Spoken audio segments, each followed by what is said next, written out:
Good evening. I hope we are well. How you doing, Boris? Matthew Hipshire.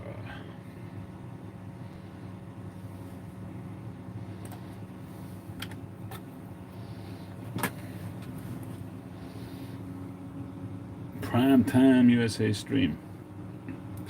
Let's go indeed. Trying to think about which pipe and which tobacco to smoke right now. And this is a pipe I actually had available at one point. This is an Escorti. A lovely little sort of bulldoggy apple kind of hybrid with a signature Escorti staggered saddle. But I need to clean it out.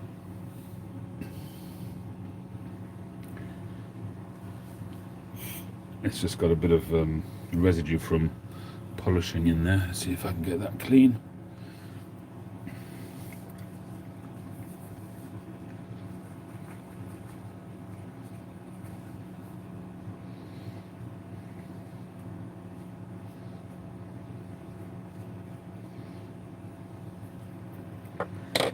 Maybe we'll need a little bit of alcoholic encouragement, not for me, but for the pipe.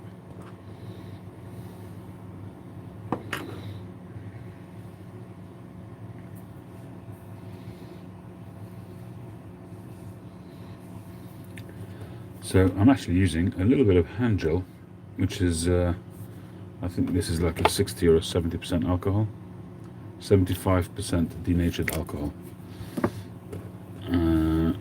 which will evaporate pretty quickly. Just soak it into the pipe cleaner. Just be careful not to get it on the pipe itself on the outside, because that will strip away any finish on the pipe.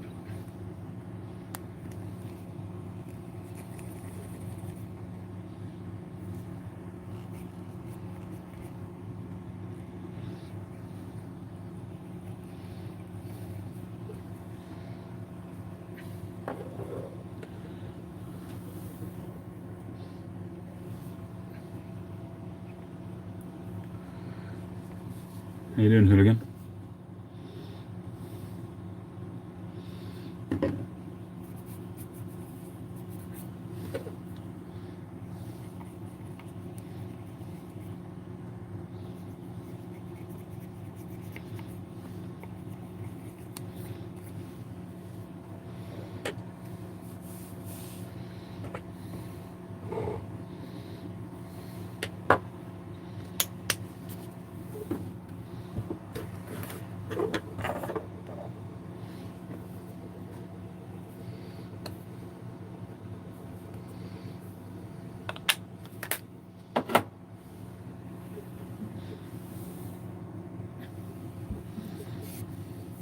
You can see I had a price sticker on there.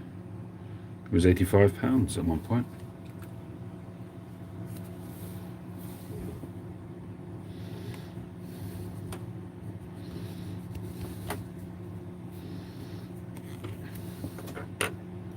£85. Hey Phil.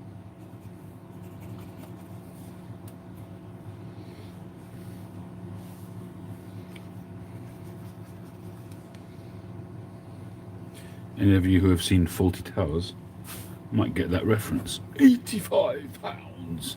I paid for that vase.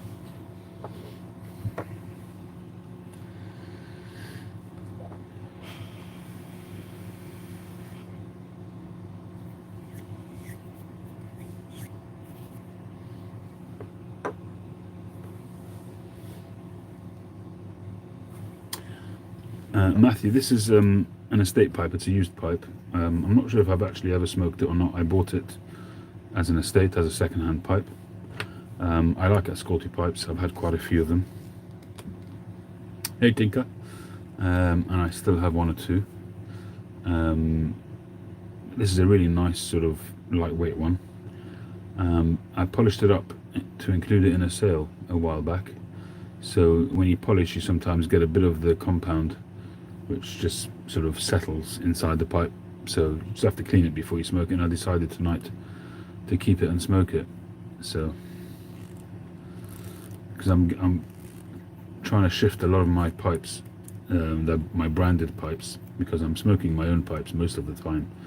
Besides for a few branded pipes that I smoke all the time, the rest, or most of the rest, I'm going to let go.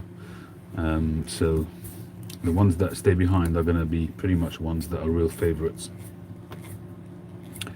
So I'm not going to devote the whole of tonight's session to selling pipes, but I will at some point.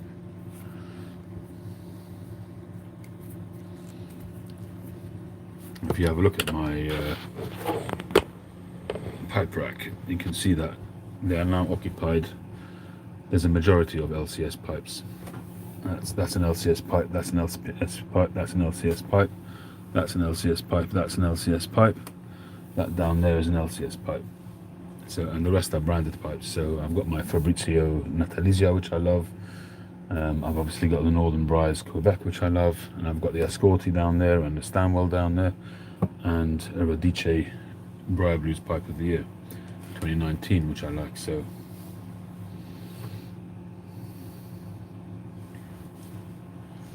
and these ones here are some of my own pipes, which are LCS pipes, which were either sold or for sale. This one is sold now. This one here is my most recent pipe. This is pipe 625, I think, and this was modeled on my Radice, and I forget the shape, what the number is. It's maybe a 65, maybe. That's the original, the Radice, and that's mine, and it's a similar shape but maybe a little bit smaller, not quite as tall. But anyway, that sold today, which I'm very happy about.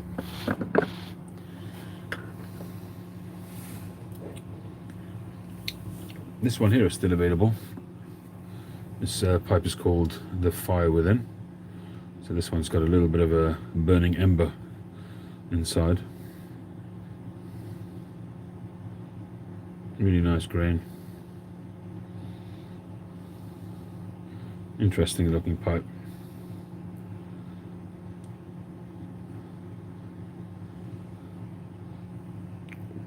Beautiful bird's eye there, stunning bird's eye on the rim.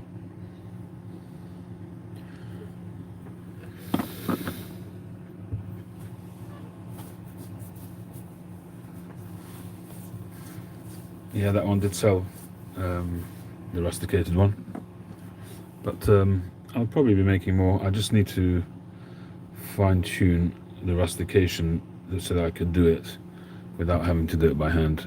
This one is a combination of 3 different processes. So I did the initial gouging, if you like, with a Dremel bit. Then I did it by hand with my own tool that I made a few years ago. And then I finished it with a wire brush. But it's very labor intensive, very labor intensive, and it took a long time. And you know, because it's rusticated, you know, you have to charge less for it. I put it up for £165, which is considerably less than most of my pipes nowadays. So I have to really find a more time, sort of a kind of way, not just on time but on my hands as well. I find the rusticating by hand to be very taxing on me physically, so I need to try and sort that out. So today I haven't actually had a pipe yet today. Hey Andy. So this is, as I say, a little Ascorti. It's kind of a bulldog. Yeah, it's a bulldog, I guess. It just doesn't have the slanted top with the lines. So it's kind of a hybrid between a bulldog and an apple or something like that. And hey Aardvark.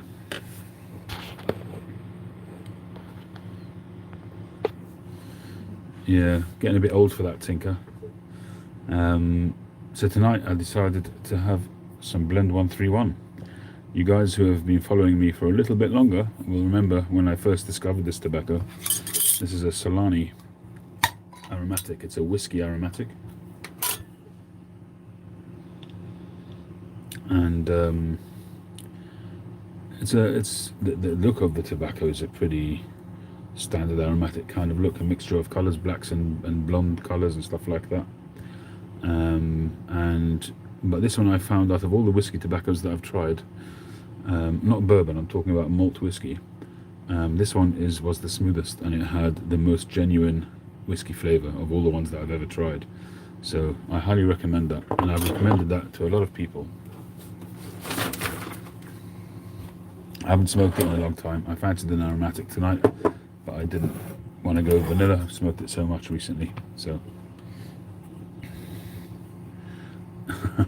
Tinker. You're as old as you feel, eh? In my mind I don't feel old, just physically sometimes I do. Is it hard to let them go? What, the pipes? It's always hard to let pipes go, to be honest. Some more than others. I do find it very hard. Pipes that I make, I find it very hard to let those go, but I have to. That's just what I'm doing for a living, so I don't have a choice. The 625, was it, the smooth, the silver spigot style pipe, that was very hard to let go. Incidentally, all my pipes have been sent off. I'm fully up to date, besides for today's one that sold, that one. Besides for that one, which only sold today, everything has been sent out. You felt 24 in your mind, and look in the mirror. Yeah, Phil. Hey, Mark.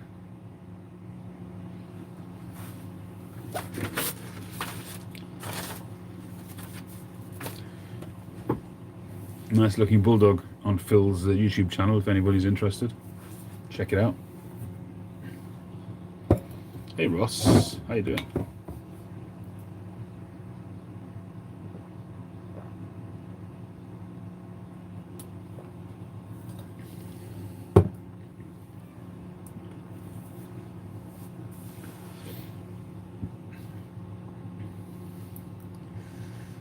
Have you sold it yet, Phil?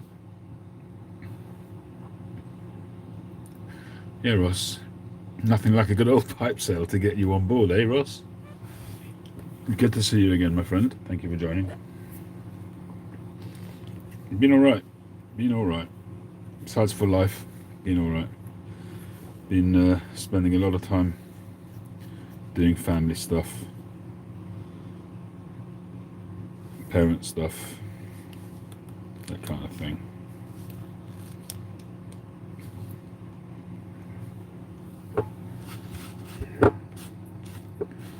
Let's see how this pipe tastes.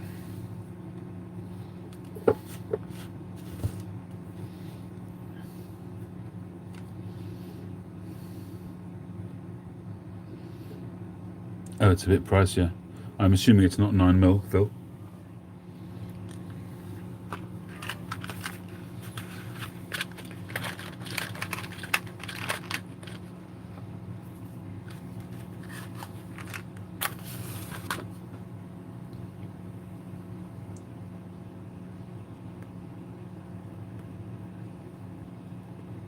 I meant my own parents.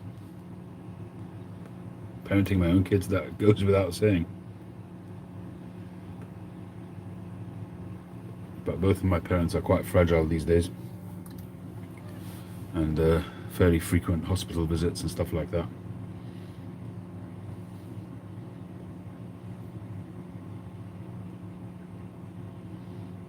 Indeed, Ross, indeed.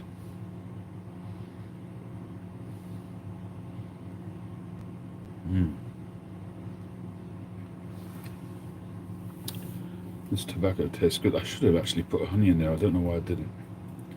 Who knows? Maybe a better smoke for it.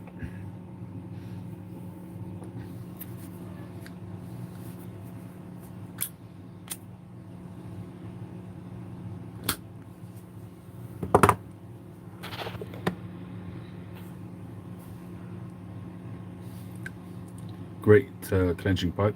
Hey, Tony. very lightweight.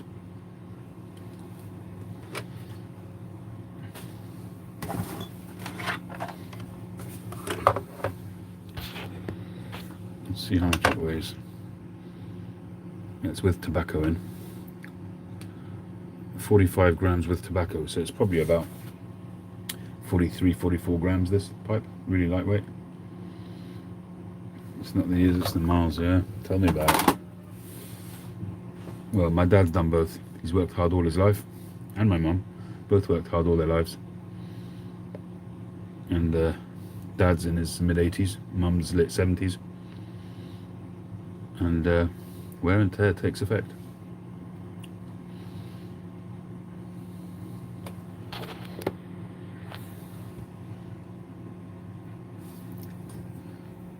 Two cups out tonight, one with some Earl Grey tea and one with a cold lemonade.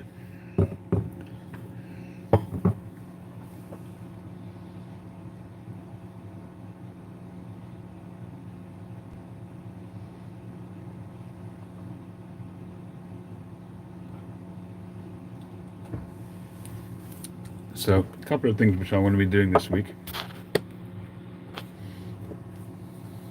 The heat's okay now, it's just humid. Today's been really humid.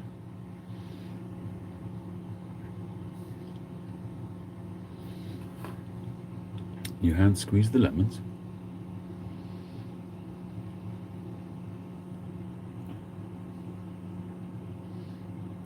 You lost me on that one, Tony. Oh, the lemonade, right, got you. It's not real lemonade. It's well, it kind of is, but I didn't make it. So I was on the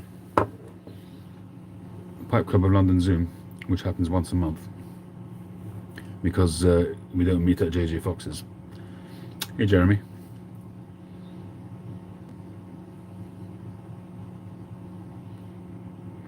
Actually, Jeremy, because of your comment, I brought in the Costello, so you can see the pipe that it was modelled on. Jeremy left me a comment on Facebook saying that he really likes to see when pipes are made after, are modelled on, you know, famous branded pipes.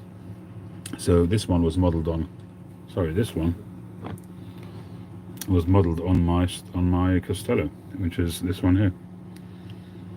So my one is smaller, but it's kind of the same idea.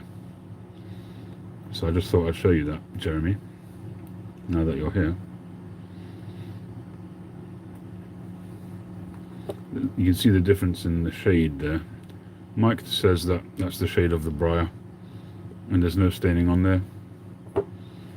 I kind of think that there is a staining, but I'm not sort of disagreeing with Mike. He knows his stuff, but it's just my opinion. I have a different opinion, and I reckon that there is some staining, if only a very small amount, but I think that there is a little bit. I mean, you have a look at the difference between that and that. There's a difference, you know. I reckon there is a little bit of staining on the rim. And this one had some really nice grain on the bottom. Weight comparison, that's a good question.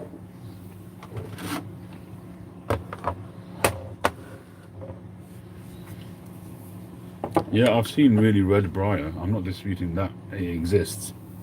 It's just my opinion that the rim has been stained slightly. You know, I don't have to be right. It's just my opinion, which I'm entitled to.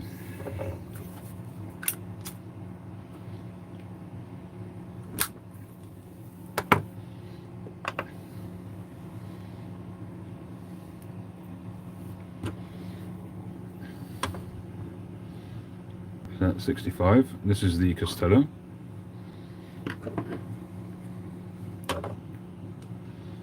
$58. So £7 difference.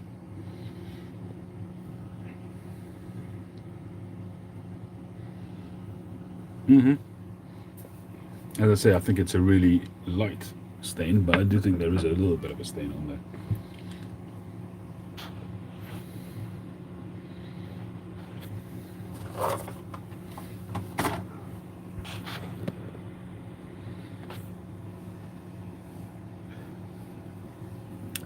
So one of the things we were talking about on the Pipe Club of London was olive wood pipes. So I've got a couple of olive wood blocks, and somebody was in the process of commissioning but didn't follow through. So I haven't yet done an olive wood pipe. So I took the block out and put it on my workbench, and I thought I'd bring it in just to talk about it. So I'm thinking this week maybe to do my first olive wood pipe. It's really nicely grained, this block. Look at that beautiful grain there. If this block was bigger, I would rotate it, but even so, even like that, it's still nice. It's got a nice I mean, you can see how it, that would have been like a round, that would have been the ring grain of the trunk or the branch. It's really nice. Got some lovely markings on it.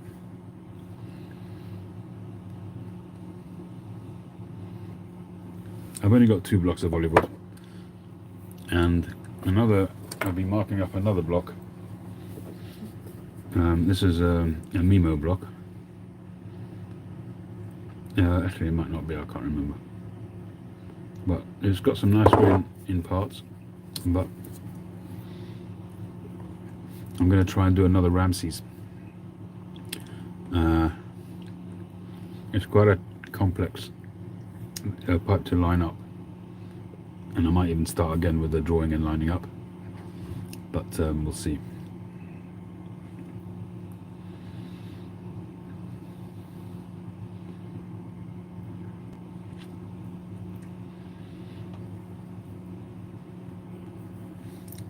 So I've sort of drawn it there because that's sort of the shallowest point, and I'm probably going to do it smooth. There are some nice markings. This should give me some nice bird's eye there, but the direction of the bird's eye I think is going slightly at an angle, but it'll still give me some nice bird's eye. You can see the straight grain there.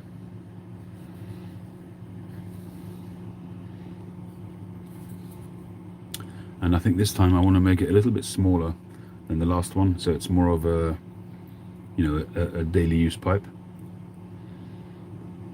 I might, so you can see I've canted the bowl, and I may well even shape the bowl so it points outwards a little bit, because it's a very vertical pipe, which means that smoke is rising straight up. And sometimes if you're reading or something like that, it's fine, but if you're driving or working, it may not be the ideal situation. So I might tilt it like that and bring that up. So I might have to redraw it, I'm not sure. I might even have to use a different block, and then have the stem curved quite a bit in line with having that smoke rising straight up.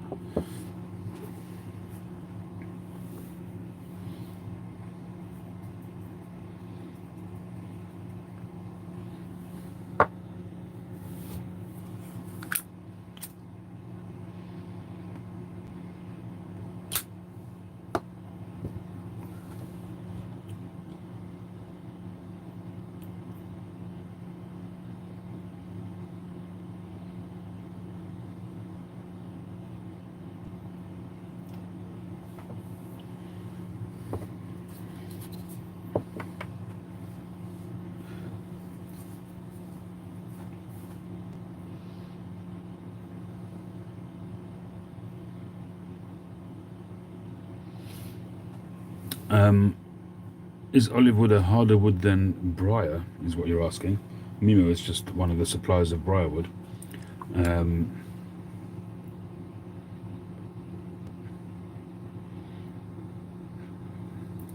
So you're talking about having a plug at the bottom. That's more like a Cavalier pipe. Is that what you're saying, Phil?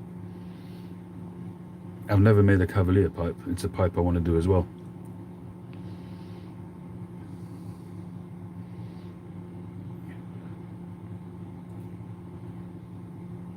You can drill to chamber from back side of the shank.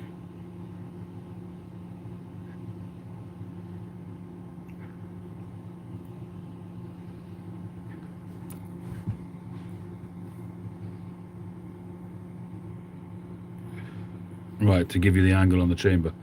Yeah.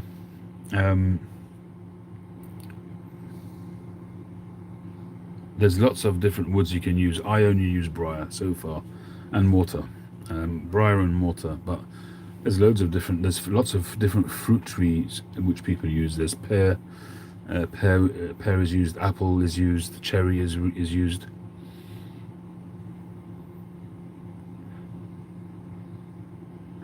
I'd imagine of all of them, probably pear is used the most. You know, Mr. Brog is well known for that. But there's lots of different woods which are used. But me personally, I only use briar, and recently I've restarted using mortar. I stopped using mortar for a while, but I've restarted recently.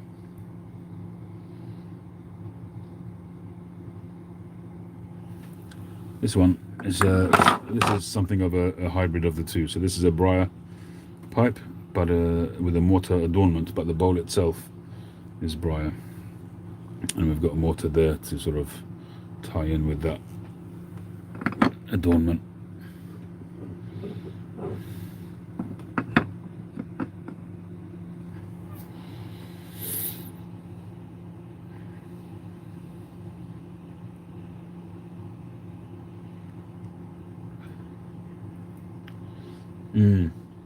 Cedar is pretty expensive anyway. I don't know if it can or can't be used, but it's pretty expensive stuff.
Hey Paul.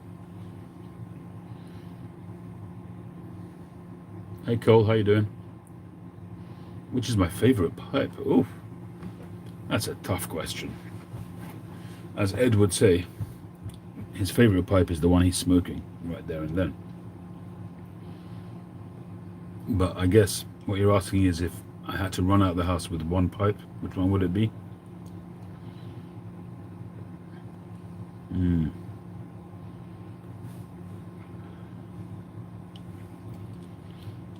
It changes all the time, as you know.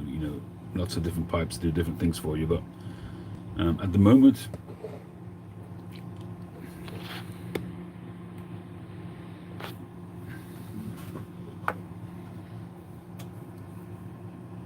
it would probably be this pipe at the moment.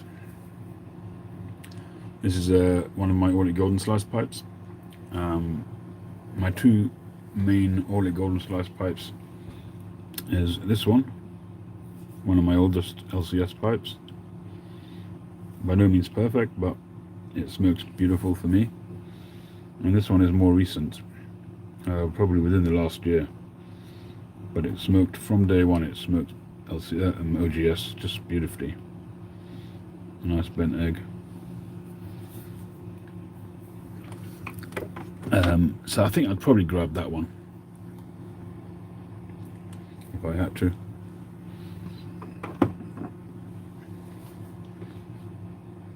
But if you ask me which is my most beautiful pipe, it would be also an LCS pipe, but I've never smoked it. This is the Chrysalis, the pipe I made a while back. A lot of you will remember this pipe, which has got beautiful angles. Every way you look at this pipe, it just looks amazing.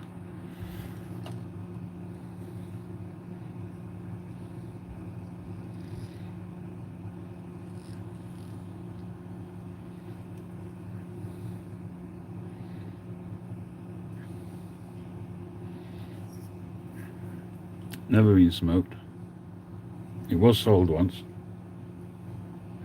It was sold to Mark actually, and then after he'd sold it, after he'd bought it and paid for it, and I was packing it up, I noticed on the inside of the bowl a little fissure, which I hadn't noticed before, and I couldn't sell it on that basis. I sent him his money back straight away with my apologies, with my tail between my legs basically, and I've never smoked it since. I put a bowl coating on it.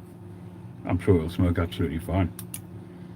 You can't see the crack anymore, but yeah, I mean, you just don't know what will happen. It wasn't a huge crack, but the crack was there.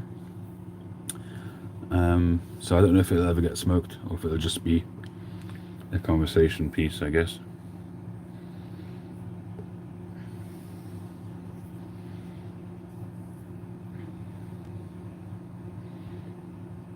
But a lot of my freehand pipes have elements of this pipe. This little area here I've reproduced in quite a few pipes. Maybe not exactly to those dimensions, but elements of it. What I like about this pipe is how it's like a pipe within a pipe. And so you can see it's like you've got this big block here. You know, you've got like a bridge plateau there, and it looks fairly straightforward there with really no style, no shaping, no carving. And then you turn it around and you kind of got a pipe emerging from that block. It kind of led to this other pipe, which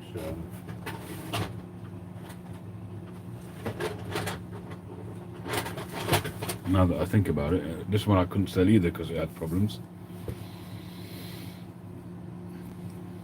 So this is another pipe I did a while back.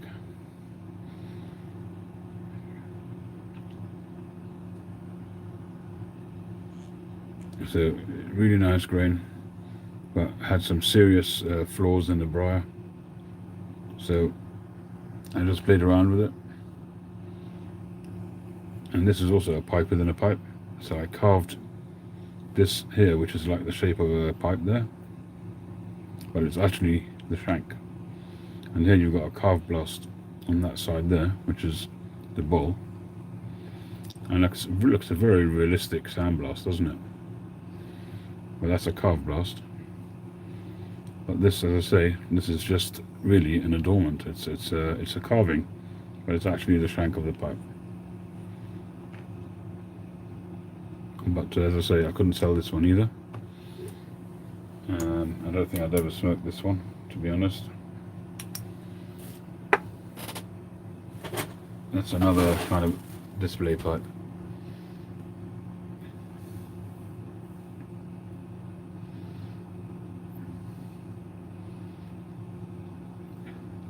Mountain flower? What is that, a new tobacco?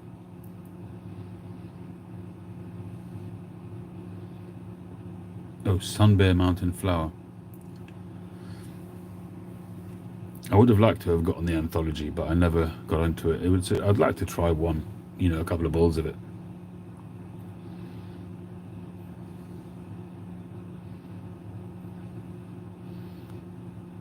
It's Sun Bear, right? Okay, I've got a couple of different years of Sun Bear, maybe either 2 or 3 years of Sun Bear. I think I've got 19, 20, and 21 possibly. Yeah, I mean the small batches, I've stopped chasing them. You know, if I get it, I get it. If not, not. If I can get it, I'm happy to do that and try. But I'm not gonna, you know, kill myself over it. But the anthology, what is that? A 40-year, was it, anniversary, something like that, or 25? So you'd hope that it would be a decent tobacco.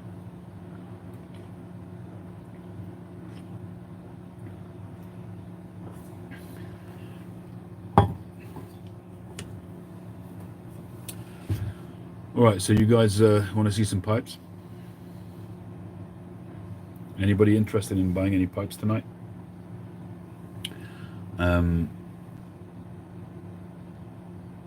There's more in stock now.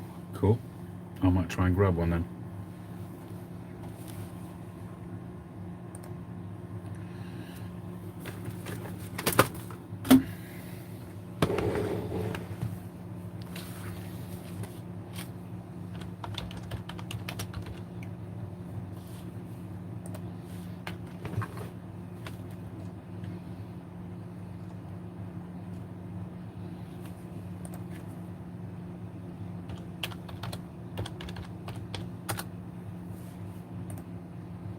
It's out of stock, Anthology. At least on smoking pipes it's out of stock. Where is it in stock?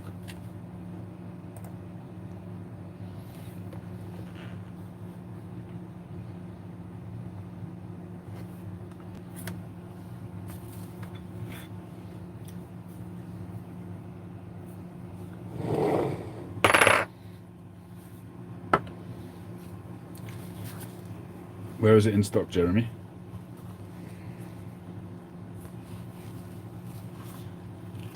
Tobaccopipes.com. I don't know if I can buy from Tobacco Pipes. I mean, I can, but with smoking pipes, I know that it's fairly reliable that it'll get through if I buy one tin. Let me have a look at Tobacco Pipes quickly.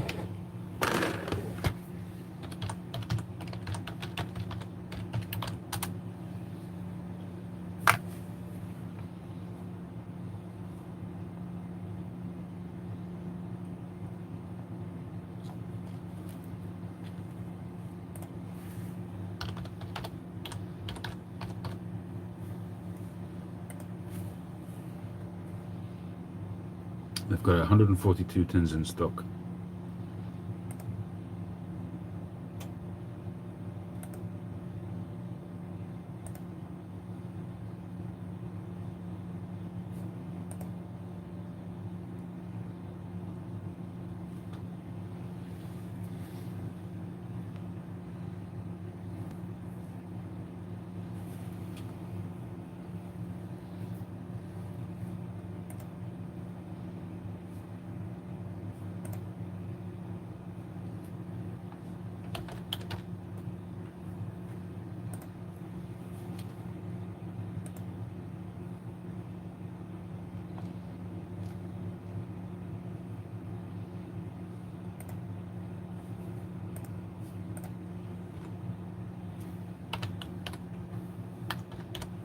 Excuse me just a minute while I do this.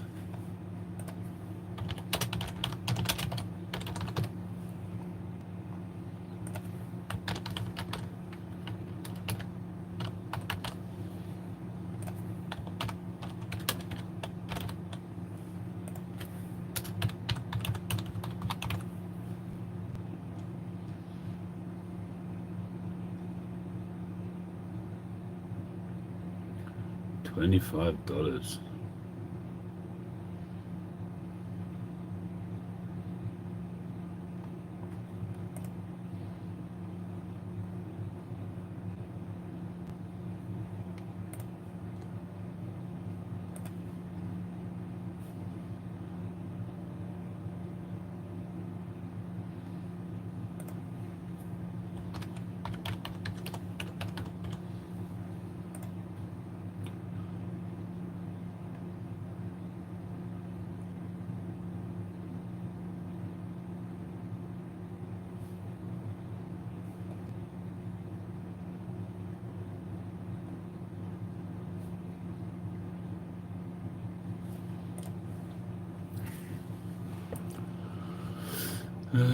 That's to McBaron Burley London blend the other day on no smoking. Right, is that rare to see that McBaron Burley blend, London blend?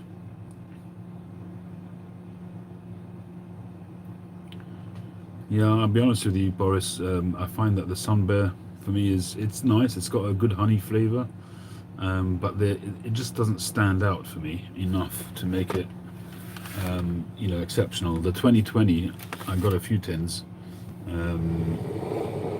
Andrew Sirigliano helped me out and bought me a few tins. I mean, I paid for it, but he helped me out with getting them, which was very, very nice of him. Actually, I'm not even sure if I did pay for them. I don't know if he gifted it me or I paid. I don't remember anymore. I don't want to misquote that. But the London blend, I actually have an open tin from the 70s in a jar, and I'm not a burley smoker, but I actually can smoke that.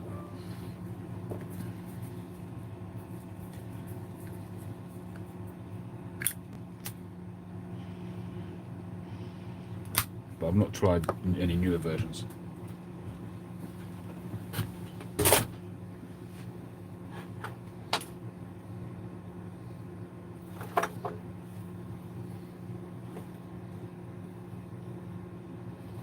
See if I can find it. Here we are.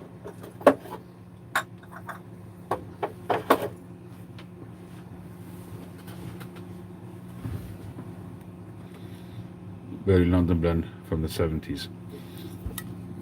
I haven't opened that in a while, it's covered in dust.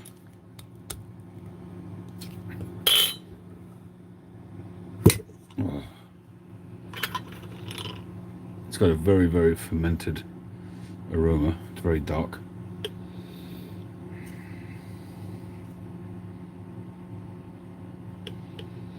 I don't know if burley gets stronger and richer with time or it gets weaker.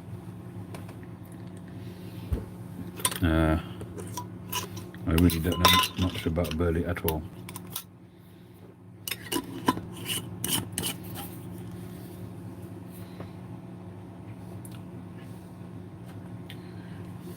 Not getting any honey. Tastes like smoking a really good citrus. Sour sweet cocktails, overpowering sweet berry. Tin note. Ooh. Is that the one, the new one you're talking about?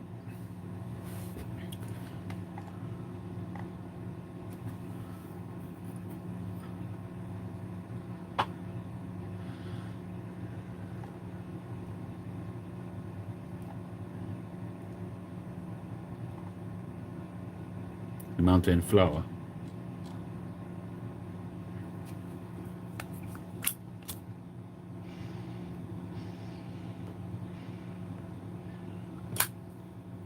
What's the description on the tin, Cole?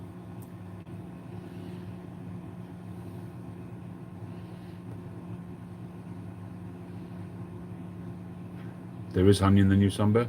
I would have thought so, because that's kind of its DNA. That's the basis of that blend, I think.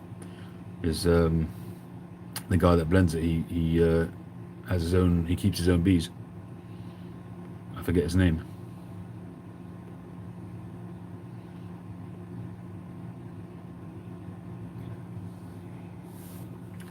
Well, I think this bowl is pretty much done.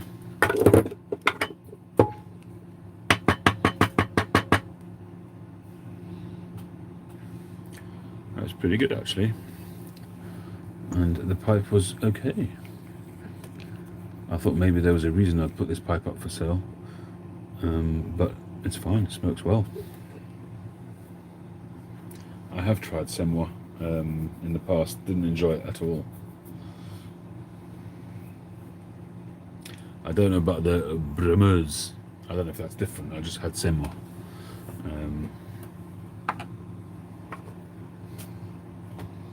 You know, the one that comes in a block or in a foil block.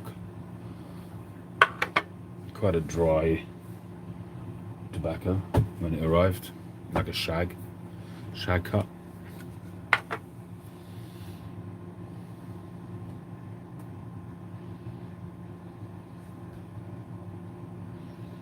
Blackberry, mountain flower, honey, elderflower, tequila. Yeah, tequila's been in that before, I think. Bright and Izmir and Basma. Yeah, so they definitely got some Turkish in there. Yeah.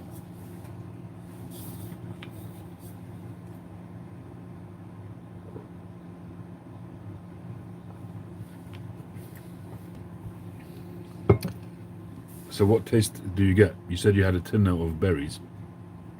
What would you say is the tasting note?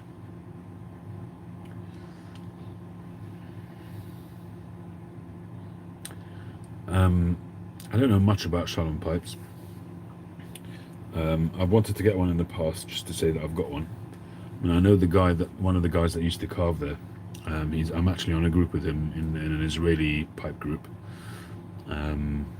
Nice fellow. I think was in the Israeli army, saw some bad stuff, lost friends in various wars, and had a tough life. Did I read your comment, Paul? Hang on, let me go back. I want to send you something. Someone was my nan's, who is Jewish. Date inside has written, says 1813. It's better in your hands than mine. I think you mentioned that to me before, Paul. Send me a picture of it, and I'll let you know if it's something that would be of interest.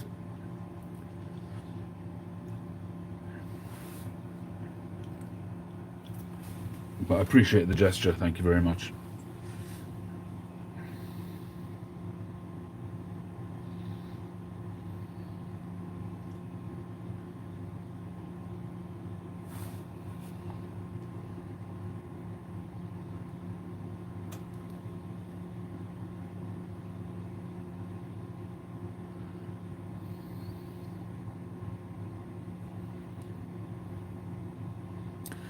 McBaron Latakia rolls. Yeah, I've got a fair few tins of that. I've never really gotten into that blend. I've opened one tin and I've got it jarred up, and I dip into it every so often just to see what happens to it, to see if it gets better. It hasn't been a favourite for me. I think I bought 3 tins at the time. I think James helped me out with that, if I remember correctly. It was either him or Josh, I don't recall. Just send me a couple of pictures, maybe a picture of the cover and a picture of it open, so I can see what the text looks like, Paul. Definitely, Ross, why not indeed?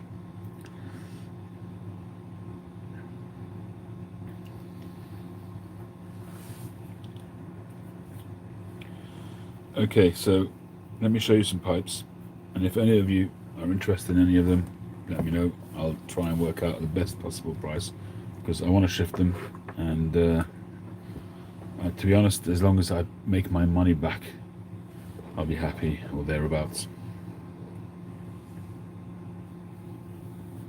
I'm going to run through them quickly, and then you can I'll have them all out in front here. I'll clear the area, and you can just shout out if you want a deal on any of them. So we have a Stanwell collection. It's a bent billiard, I guess, or an apple, bent apple. Here, Urban Hermit, how you doing? I'd like to get around £95 for that, or best offer. This is a pretty rare Stanwell. This is I think it was on my website for let me look at the Estates pipe. Where's the Estates?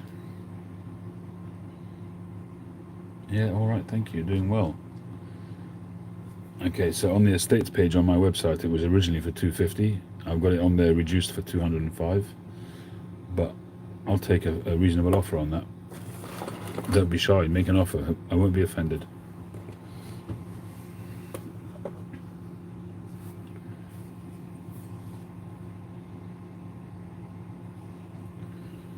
And there's this beautiful shape 158, which this is a Yes Chonovitz shape. Absolutely mint condition, stunning ring grain. These are all 9mm unless stated. And this one was previously for sale for £150, but again, I'll take an offer.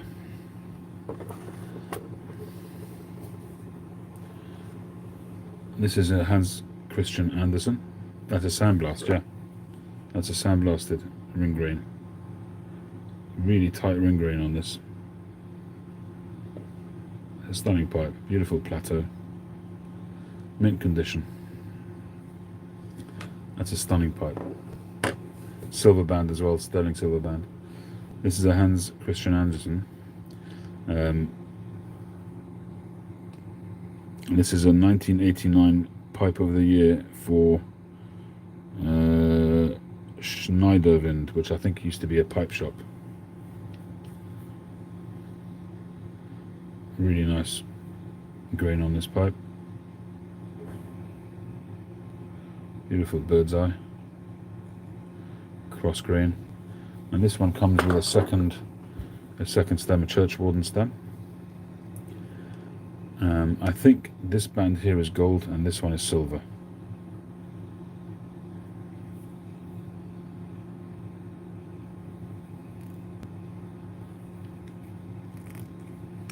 Yes, indeed, Phil.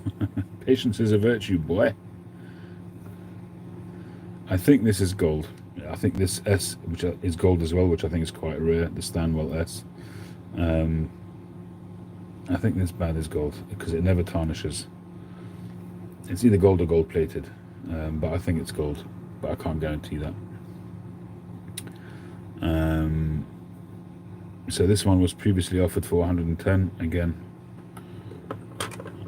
I'd like to get near to that, but I'll take an offer on it.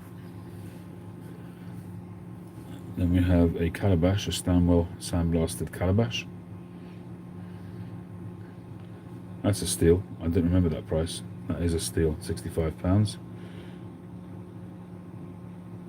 It says Stanwell Sterling. It's got a sterling band. Eco.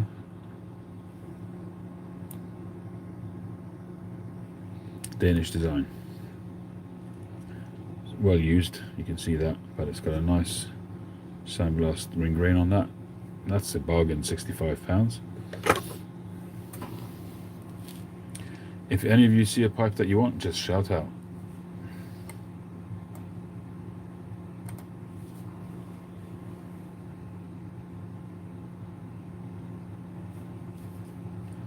I'm just running through them at the moment, but you're welcome to stop me at any time. Next up we have a dress full bent billiard, silver band.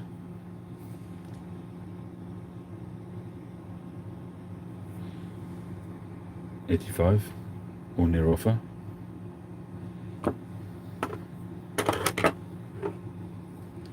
Pipe of the year 1995 in a dress, in beautiful condition, in mint condition. Very, very nice. Silver band.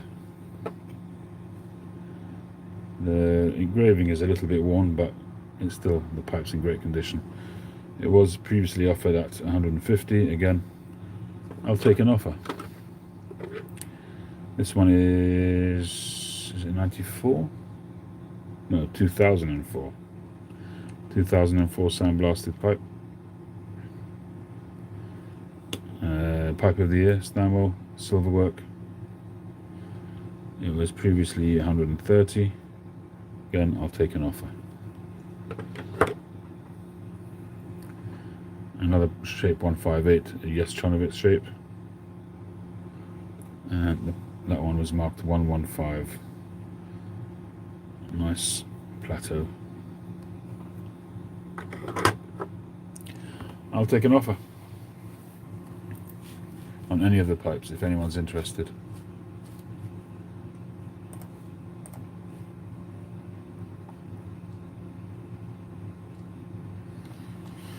I'll also take an offer on this one. This one is the Fire Within. Called so because of the sort of red stain, sort of showing burning ember inside. Very nice grain otherwise. It's on my website at the moment for 210. It's got the LCS wave, Eldritch stem, hand cut. I'll take an offer on that as well. No interest tonight?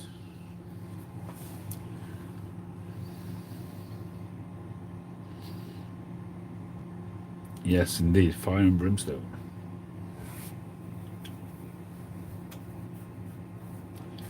If you'd asked me the pick of these pipes, I would say, in terms of Stanwell pipes, I would say these two. These two are the pick of the pipes. Gorgeous pipe. Also got a lovely sandblast ring grain. Silver, smooth rim. Yeah, Andrew.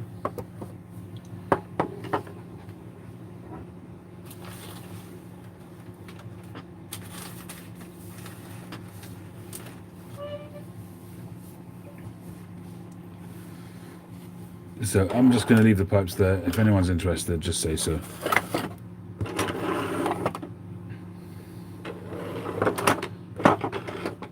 And if there's really no interest, then I'll take them away. I don't want them just lying there and disturbing the view.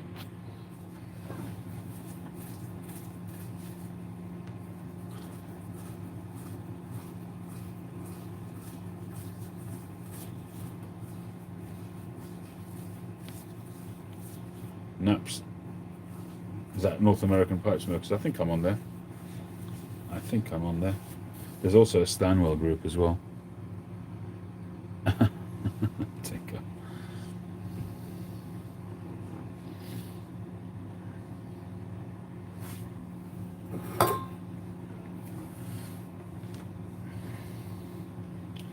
Alright, so I'm going to put these away in a bag. And I suppose I'll leave this video up so you can watch it back another time. And if anybody does want to revisit, just get in touch with me. Drop me an email. The Hans Christian Andersen.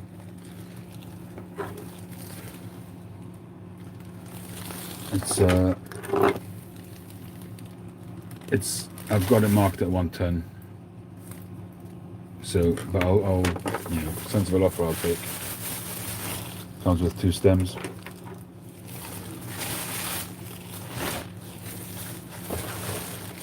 They're not on the website, no. I'll take 100 for it if you're interested, Andy.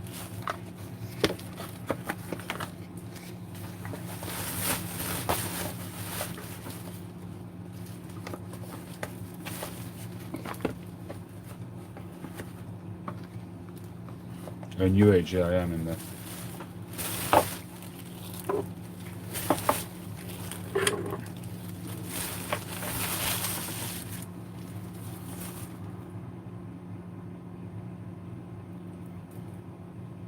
Yeah, that would be fine, Andy.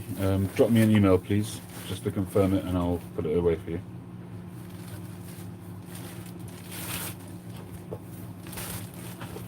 lcsbryes@gmail.com. Or you can go to my website and drop me a contact form on the website, lcsbryes.com.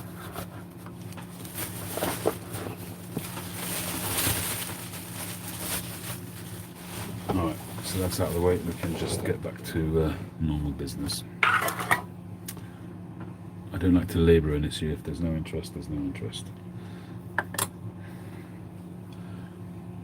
I think it's time for some Earl Grey.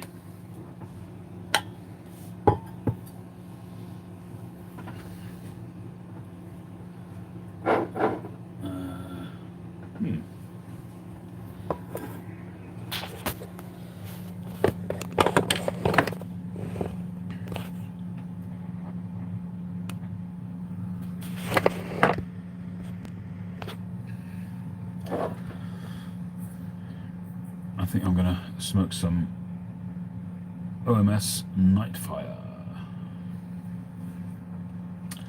OMS Nightfire is a blend from Salam in collaboration with tobaccopipes.com, I believe.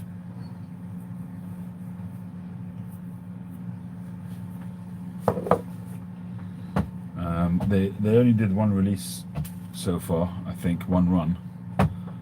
I got in touch with Salam of OMS Pipes and asked him when he thinks that's going to go into general release. This was a few months back, and he said in a few months' time, but so far it hasn't happened. You haven't seen me make a church warden. I've made plenty. Just look on my website, the last few. Pipe number, go to the gallery on my website.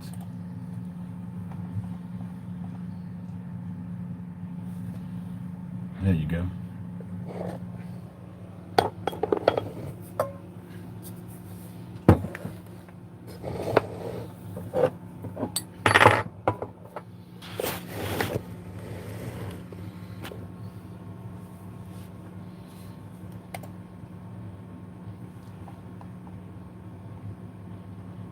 So this one was a 4-star, which is actually winging its way to the States as we speak. There you go. It's a church warden.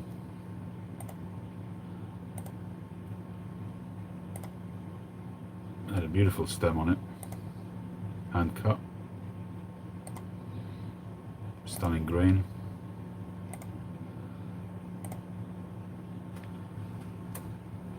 That was a church warden.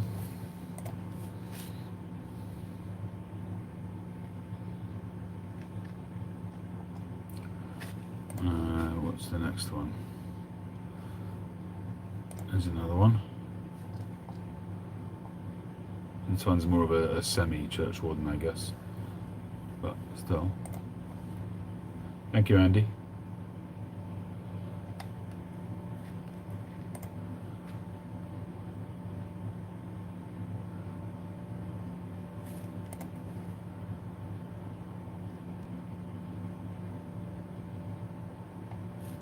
Don't remember. No, this wasn't a church. That was just a longish stem.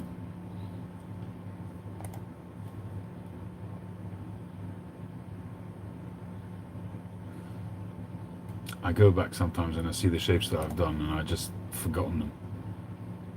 A lot of the time I've just forgotten the pipes that I've done. Some cracking pipes. I know I'm blowing my own trumpet, but sometimes I surprise myself when I look back.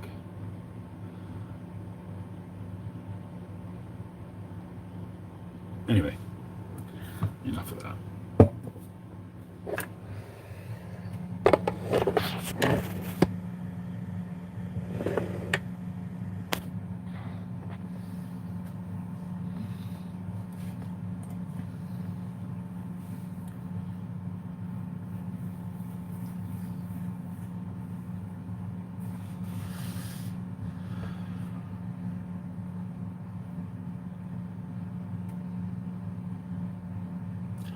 Yeah, it's a shame that he's not active anymore, OMS Cole,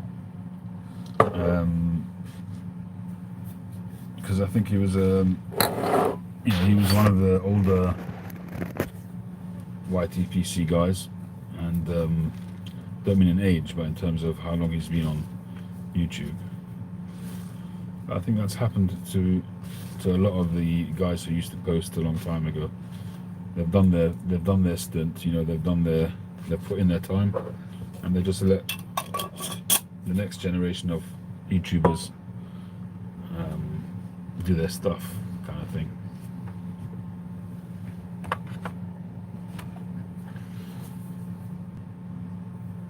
It's my Fabrizio Natalizia, which has become one of my favorite Latakia pipes.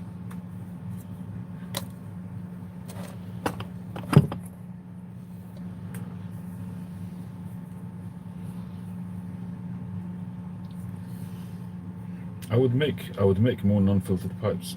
They just don't seem to sell very well when I make them. I don't know why. I guess I'm known for my filtered pipes, so maybe the non-filtered clientele don't even bother looking. But I just find that they don't sell as well. I'd love to make more. I would make more, but in my mind, when I make a pipe, I've always got in the back of my mind, if it doesn't sell, I'll just make it myself. And I haven't got that option with non-filtered pipes.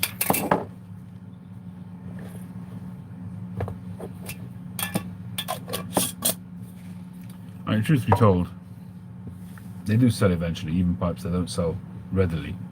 They do sell eventually.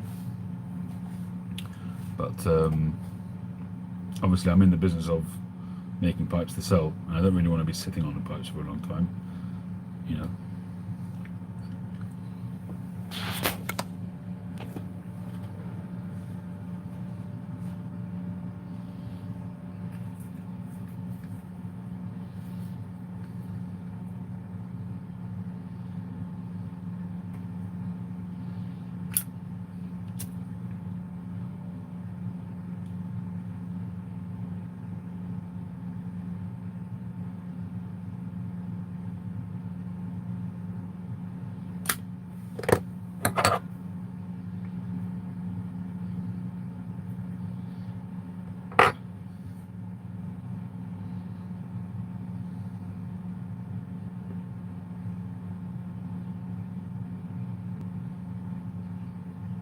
good smoking pipe.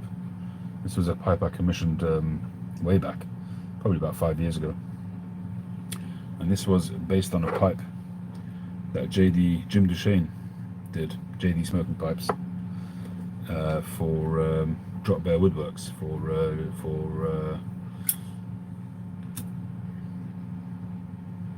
Glenn.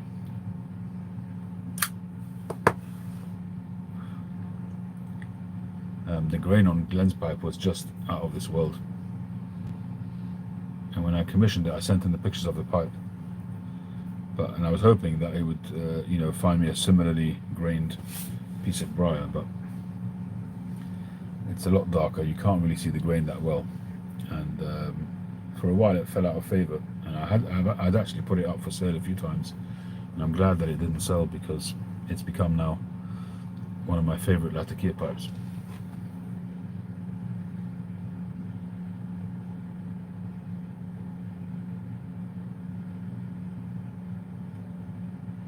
And this OMS Nightfire is really nice. Yeah, many people tell me that they do that. They just smoke filtered pipes without a filter, and they smoke very well.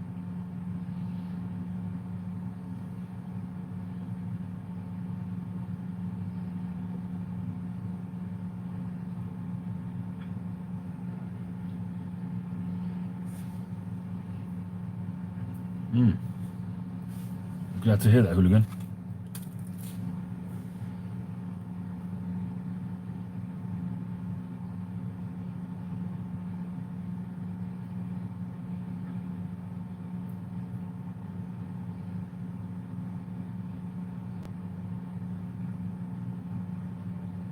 Yeah, rust for sure. You can get yourself a kit and shape it. See how you go with the shaping. That's what I tell people. See how you get on with the shaping. Don't worry about the drilling initially. So just get a pre-drilled kit, either with a stem or without a stem. But to be honest with you, I would say get one with a stem initially,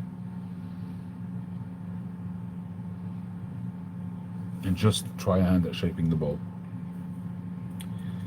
And if it's something that you feel you have a knack for and it goes well, buy a few more blocks, kit blocks.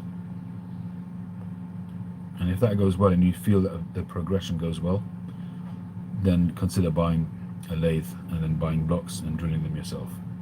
You don't have to have a lathe. A lot of pipe makers drilled it using drills, maybe a drill press.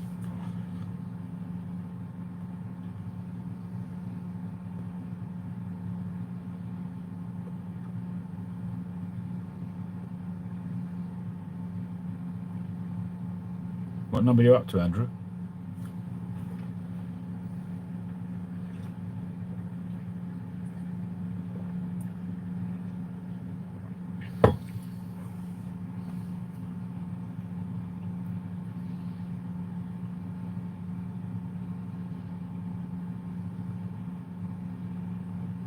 $29. There you go. That's not bad.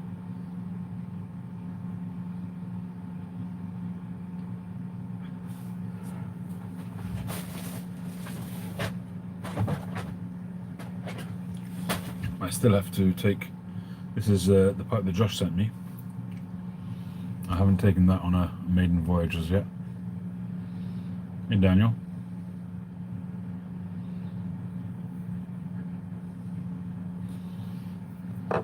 Too much work, too little pipe making. Well, that's a good thing if you've got work, in this day and age.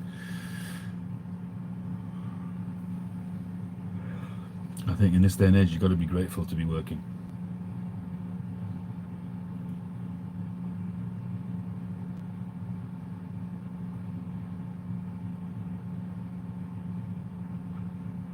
Yes, your mortar pipe is on its way, Daniel. Everything was sent out on Friday.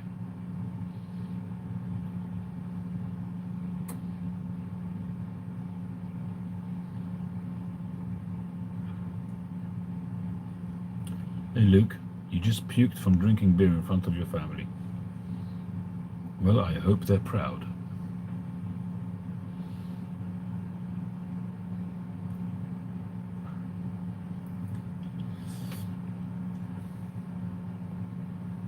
Do you smoke a pipe, Luke? That'll settle you down.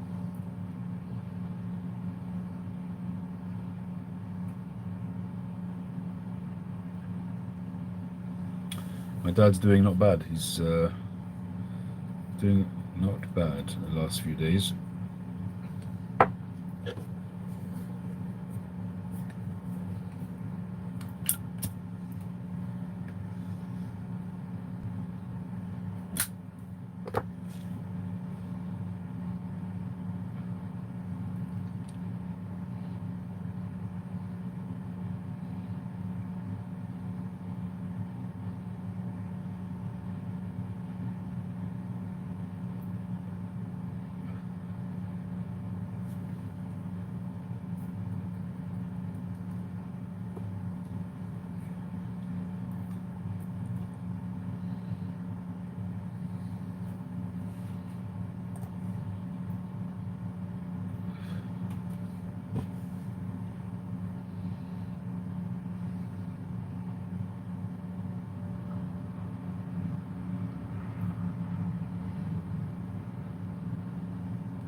What kind of temps you got there, Andrew?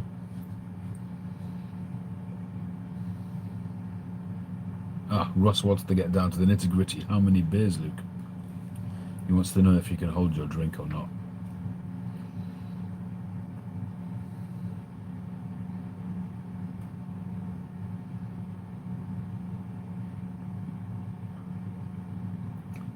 Quiet nights for Daniel. Let's do a bowl call, everybody. Let's hear what you're smoking. I'm smoking some OMS Nightfire in my Fabrizio Natalizia. Bent apple. Hey, John.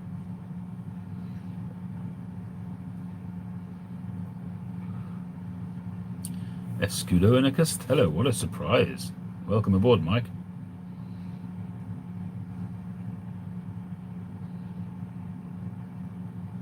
The 131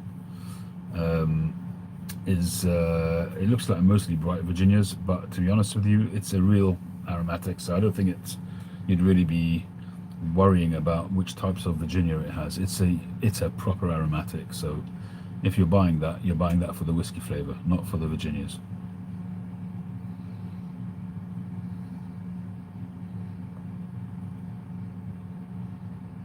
No pipe since Monday, Josh. What's up?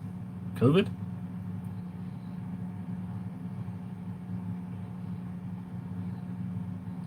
You got rain, Mark?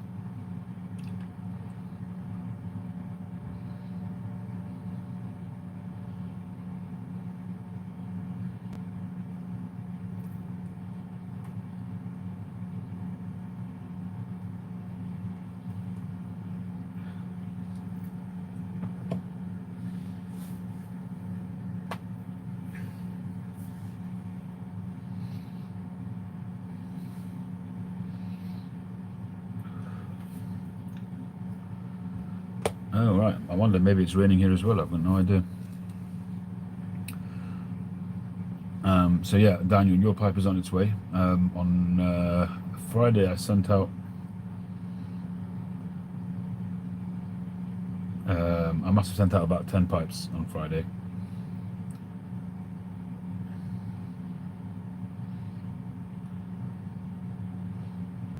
Oh, right. Good for you, Josh.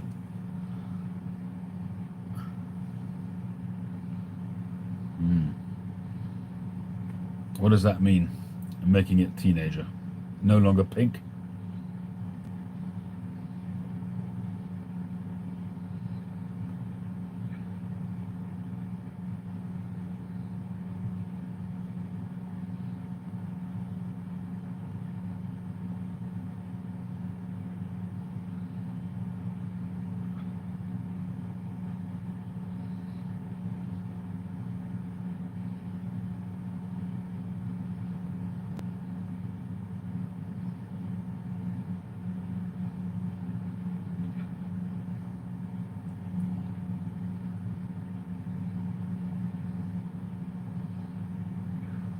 Just take it slow, Daniel, when you do break it in. I've put a bowl coating in there just to protect it, but still, take it slow. Just sip, let it build up. a bit of a coating in there, a bit of a cake. Don't smoke it like a freight train.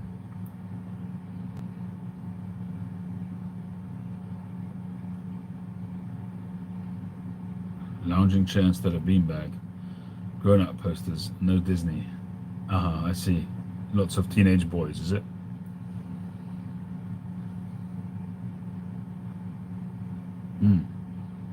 I agree, Andrew. That was a nice mortar, and it was especially nice with that brushed silver band. It's the first time I've done a brushed silver, and I think it looks really nice. It's got a nice, classy matte finish to it. I thought it looked great. Cult Blood Red Moon and a Peterson for James. I actually considered taking out some Cult Blood Red Moon tonight. I wanted to go for an aromatic, a proper aromatic, to smoke in the Ascorti, because it had a real aromatic aroma about the pipe. So I thought I'd smoke a proper aromatic. In the end, I went for the Blend 131, which I'm happy I did.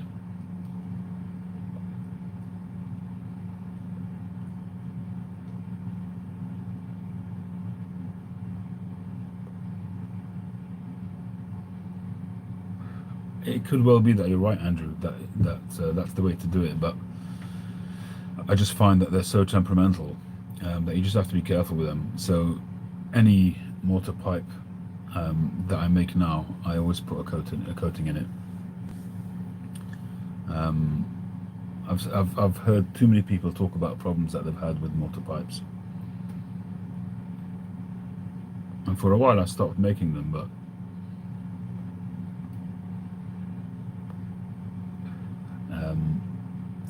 I made a few in the last few weeks and they sold well, so far so good.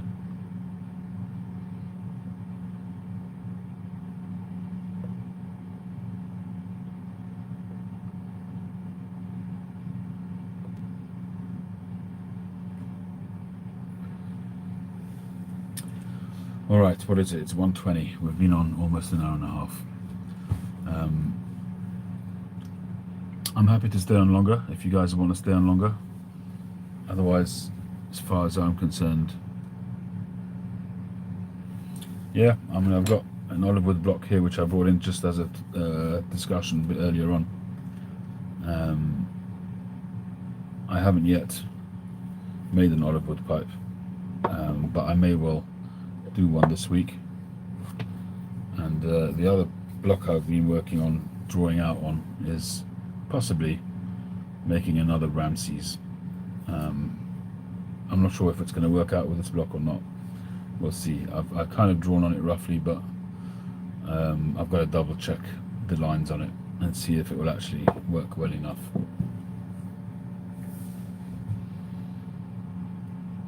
Use honey on the mortar. I don't know the answer to that.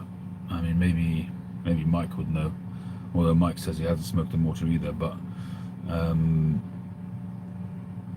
don't know. I honestly don't know is the honest answer. I don't want to say something which I don't know. No, okay. Mike doesn't know either. I don't know. As I say, I've put a bowl coating in there, so it should be fine to smoke as it is. I can't see any reason why not, but you never know. You just never know. The thing with the mortar is that it is quite porous. So I don't know if you're kind of, by putting in the bowl coating and then the honey as well, I don't know if that's going to have any effect or not. You know, in a meerschaum pipe, you wouldn't put any kind of bowl coating in there. You certainly wouldn't put any honey in there or anything like that. You're kind of losing the effect of the porousness of it. So it could be that's true for mortar. I honestly don't know.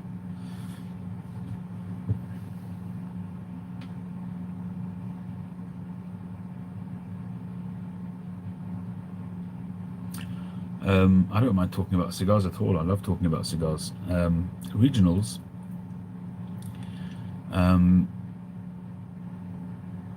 So there used to be a guy in Spain who used to post on Facebook, and I used to buy direct from him. And in the days before Brexit, that worked very, very well. And you do see, I mean, technically speaking, the regional editions are for those particular regions. So each year, in the same way as you have several limited editions from Cuba, you also have several regionals. So each year they're awarded to different cigar regions. So I personally actually like the regionals more than the limited editions. I like the flavors of them. So if you've got a so officially you're only supposed to be able to buy them in those regions. It's a bit like the LCDH, the La Casa del Habano. So those officially you should only be able to buy in a La Casa establishment. But there is a market and it gets around. So there are certain, if you want to pay retail and you're prepared to pay for it, you can go to Have a Havana, which is AJ Patel, who's here in the UK, who's got an LCDH, La Casa del Habano, and he's got a great range of regionals, but you'll pay a fortune for them. If you go to Davidoff, you're going to find some regionals there, but you're going to pay for them, and good luck to them, because you know they invest in those tobaccos, they work those cigars, they work hard to get them, so I don't blame them for charging for them. But this guy I used to have in Spain, and he used to always get each year, he'd get whatever the new releases were, at least one of them each year, and they were usually a good price. The regionals, certainly if it's in the home market. So Spain is a very big cigar market for Cuba. So almost every year they had a regional edition. So you could buy a box of 10. Usually they come in boxes of 10s. Occasionally there'll be 20s, but generally, or 25s, but generally they're 10s. And they would be around anything from 75 to 90 euros for a box of 10, which is a great price. So there was a time when I would buy, 3 boxes at a time, and I might, in a given year, and I might do that 3 or 4 times, because it was just great value for money. But if you waited a year or two, then the prices went up, obviously, and they became scarcer. So now, cigars that I smoked maybe 3 or 4 years ago for 7 or 8 euros a piece, they're now double. They're selling for 250 euros a box. So I'm not going to buy it at that rate. The problem is that with Brexit and with regulations changing around Europe as well, this guy is no longer able to do it via Facebook. He doesn't post them anymore on Facebook, and he runs a website, and you're paying retail. So, and when he sends them over, the price is still good. I mean, if you buy retail that region's cigars, so if that's a Spanish website, I'll still be able to buy them at maybe say 100 euros, but by the time it gets here, I've got to pay tax and everything on top of that. It's no longer the bargain that it used to be. I might still do it occasionally because it's still cheaper than buying them here, but it's no longer that kind of real special bargain anymore. So I haven't done it in a long time, and I don't have any more regional boxes anymore. What I've got left is just some singles, which I have in my sort of singles boxes. I've got a couple of of my special cigars, but a couple of boxes which I've refilled with the special cigars. But I'm just looking at my Humidor now, what I've got, and they're all, are they regionals? Oh, I have got one box, 2 actually.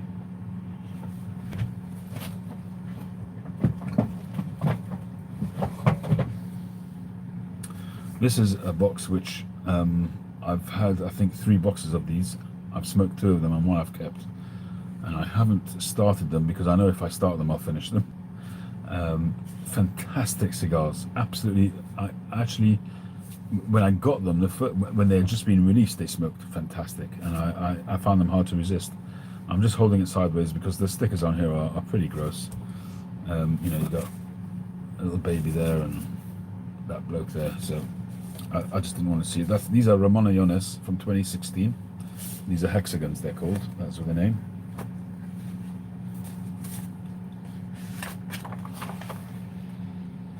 They've got a really good tangy aroma to them. So that's the Ramonayones regional edition for France, I think this was. So really nice, decent sized cigar. This is probably a 52. No, it's a 54 ring gauge. So quite a hefty cigar.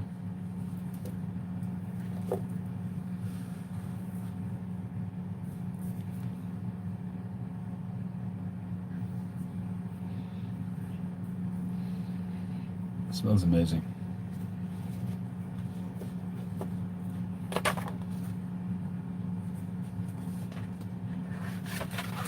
I think you're going to find over the next few years that, well, I don't know actually. You see, it could well be that prices initially go up because everything's going up. But I think people are not going to be able to afford cigars, and prices are going to have to come down. I honestly don't know what Cuba's playing at with hiking up all the prices. I think they're taking a huge risk.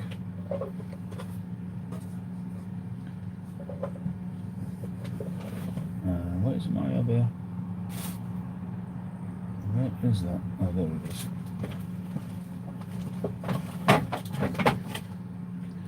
This is also another treasured box. This I bought back in, I think the receipt is still in there. Also Ramon Allones. This is the British regional edition. I bought that retail because it was here in the UK. This is it says 2015 on there, which is EMS. The EMS sticker, which is the English Market Selection. So if you're buying something retail here, you want it to have that sticker on it. Each year is a different color.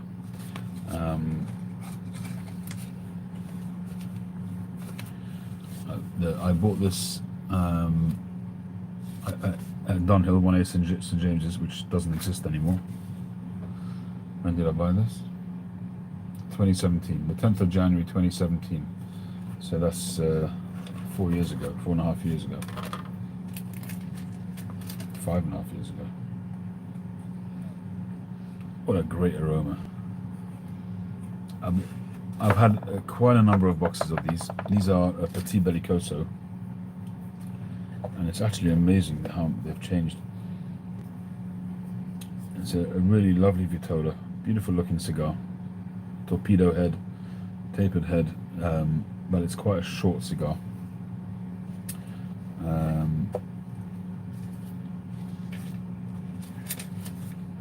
It's a 52 ring gauge.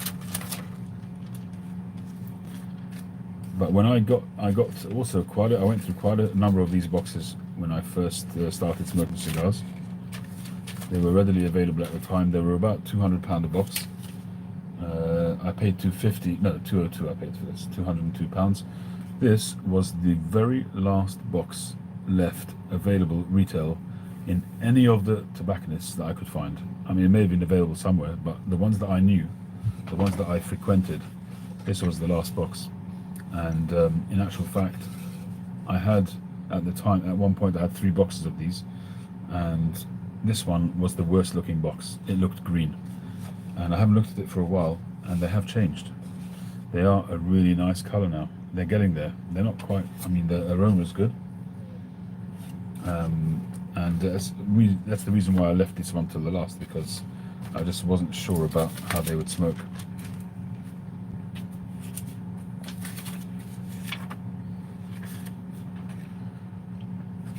So these are the Petit Bellicoso, 52 ring gauge, 125mm length.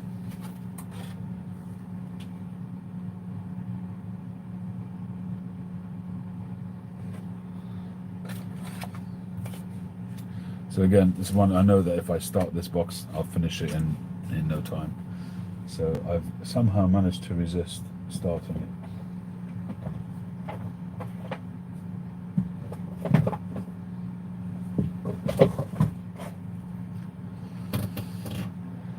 The older cigars are really very hard to resist, and those are the well, what else have I got here?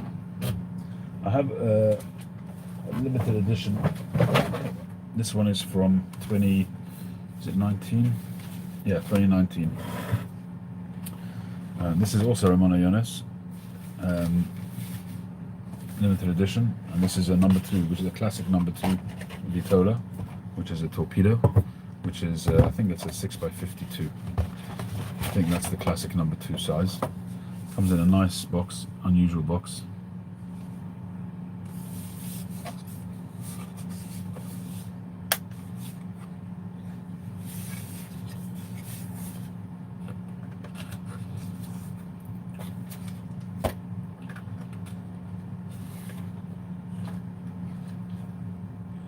52 ring gauge. These went out of stock very quickly, and they're actually quite, I think they've already increased in value. Oh, look at the darkness of these. So that's typical Edición Limitada from Habanos. So you get quite close to Maduro color, usually on limited edition Cuban cigars. They tend to be darker. Not always, but they tend to be. Officially, they use 3 to 5 year aged leaf in any of the limited editions. And just by the way, sometimes you'll see some white spots, not necessarily mold, but the way to know the difference is if you get some white spots on the cigar, if they're a little bit furry or whatever, just wipe it on your shirt. If it comes off without any problem and leaves nothing behind, then you're fine. It's a bit of plume or whatever, nothing to worry about. If it's mold, then what would happen is you wipe off the mold, but there'll still be a stain on the leaf. Then you'll know that was mold, and it's up to you whether you want to smoke it or not. Most people will just smoke them through, but I guess it would help your decision of whether to smoke a box or not to smoke it, because you don't want to leave it getting moldy. It'll just get worse. So just wipe it. That's what I do on my shirt or something like that, or with a dry cloth. And if it comes away, then there's nothing to worry about. I check all my cigars every so often, and sometimes they'll be full of white spots, and initially you get a bit of a heart-stopping moment, but it's usually fine. It's usually nothing. It's a good idea to just rotate your cigars every so often and just check, look at them underneath, just make sure that everything's as it should be.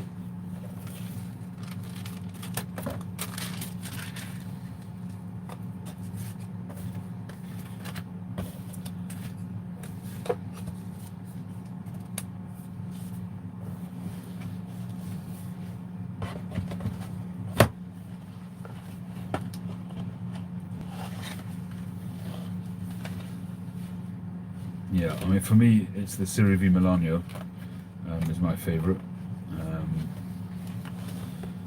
I actually ordered 6 singles from smokingpipes.com recently. Hopefully that will come through, and the shipping was $3. So for me that works. If it comes through without getting stopped, I'd be quite happy to just carry on buying like that, just buying half a dozen cigars at a time, no problem.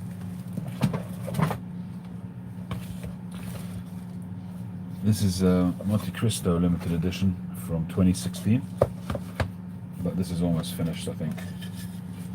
Yeah, so there's 3 of those left. This is the Dantes, it was called. This is I bought these in Europe. That's the price band, the price ticket from Europe. I think these were from Belgium. These are quite a punchy cigar, quite a strong cigar. And this is I don't know why it's in that box, but it's a Partagas P2, again another number 2, which is a 6x52 torpedo, and this is a Serie Sevilla. You can see that extra band there, Serie Sevilla, which is the P2 which came in a jar. And these somebody sent me 2 of those, which is very nice of him.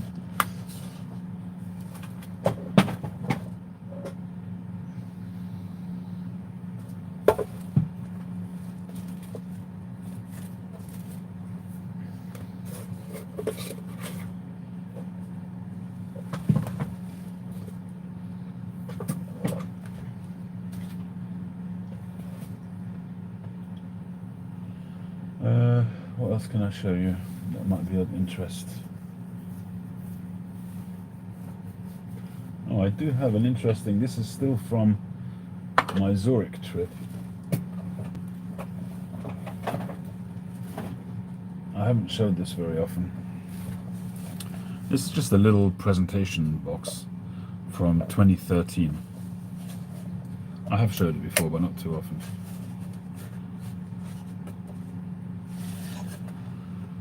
So this is a little presentation box which comes with a cutter, and what I got in there was a Grand Epicure from Rue de Monterey. That should be an awesome cigar. It feels good, so that would probably draw very nicely. And this one is a Saint Louis, no, this is an El Rey del Mundo, a French regional edition from 2013. These are all 2013s. And there's a Punch Torpedo from 2013. Because it is like a presentation box, I kind of haven't been able to bring myself to smoke it. Because once you smoke one, you smoke them all, and then the presentation box is a bit pointless. So it's just a cheapy little cigar cutter, which I don't think I've used it. Maybe I have used it. I can see some marking on it. I don't know. So that's been in my humidor ever since.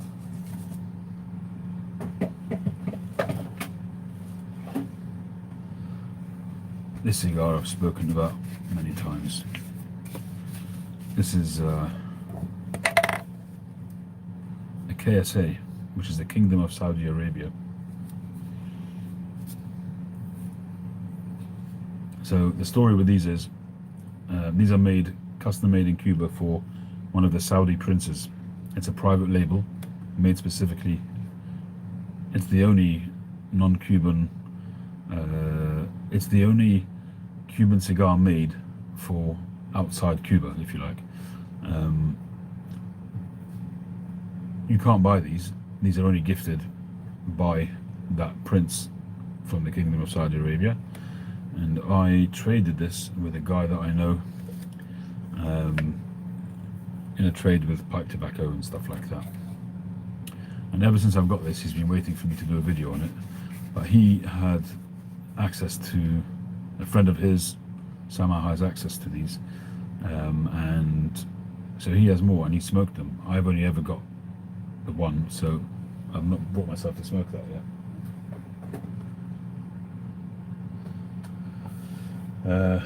But I think you guys have seen my singles box, unless you want to see it again.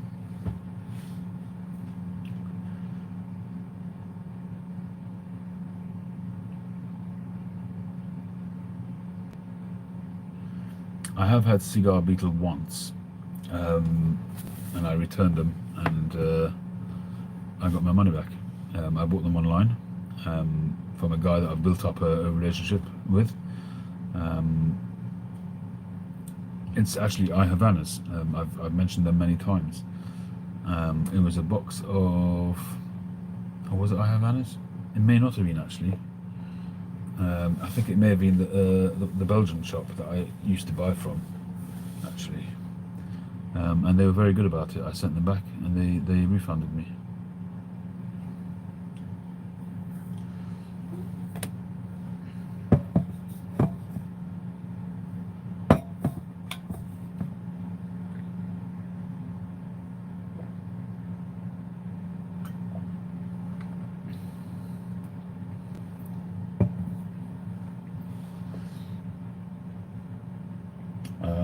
You've seen my singles already, haven't you?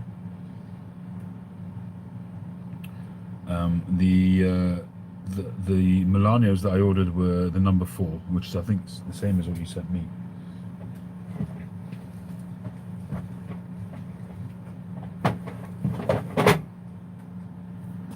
So you sent me these, and I've got just 2 left. There's just 2 left in this box. So there's a 6 coming along. I'll just put them into this box, I reckon.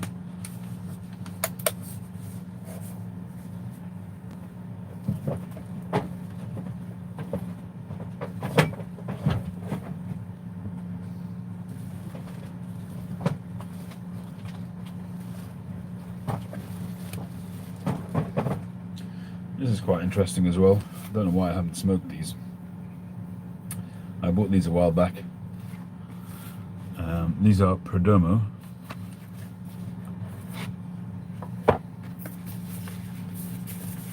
This comes in a presentation travel pouch or humidor, and it has the Perdomo band sort of encased, embossed, or whatever you want to call it there on the top there, and it's kind of covered in plastic or whatever it is. It's whatever it is, I don't know what you call it. It's cedar lined, and it comes with 4 cigars, still sealed. So there's the 20th anniversary, Perdomo Habano, 10th anniversary, and lot 23. So this is the one that I've smoked the most of back in the days when I wasn't smoking Cubans. This is the 20th anniversary. I've smoked that many times. Nice cigar. Once again, once I open that, I'll smoke them all. So I've just, any kind of presentation stuff I just generally keep as it is, you know, try to keep it original. I don't think it's going to have any particular value, to be honest. Maybe in many years' time.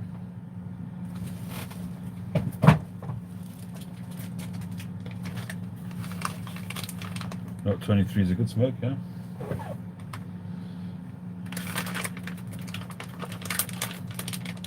I think you may have sent me these, Mark. I'm not sure. Tiamo and Oliva Sirio. May have been you. I'm not sure.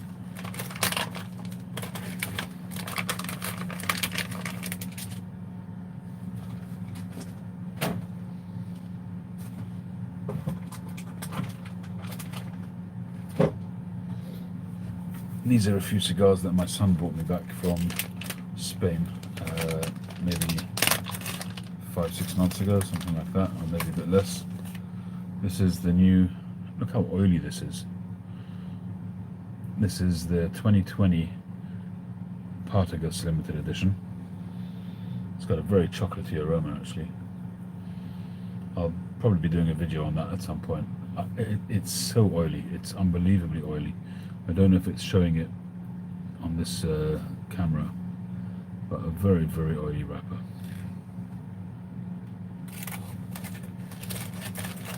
I think that was about 30 euros. I think it cost at the time. And this is a Romaniones specially selected. Can't go wrong with that. Although I'm noticing that this one is cracked a little bit. Maybe I should smoke it.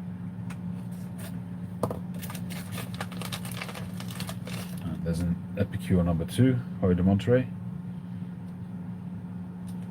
Did I pay him? Who, my son? I'm clear I've paid my balance with him. All of these cigars are paid for.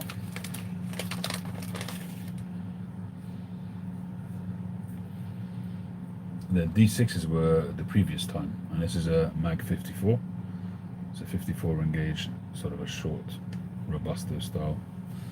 It's actually not short, it's just a Robusto by a 52 ring gauge. The most recent time he brought me these and a 25 count box of a cab of Florex Drafina, Hoy de Monterey. A 25 box, but there ain't 25 left. 2, 4, 6, 8, 9. So I've already had, what have I had? 17 of them.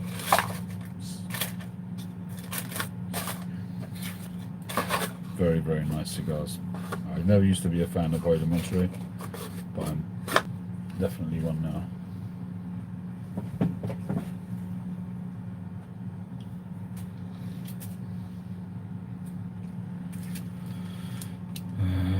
What is this one? This is a Undercrown, all decked out. So I've got a lot of videos that I need, a lot of cigars that I need to do videos on. So I've got singles. I think I bought this one from GQ Tobaccos. The only reason why I haven't smoked it is because I want to do a video. It's also got a nice chocolatey aroma on this, on the wrapper.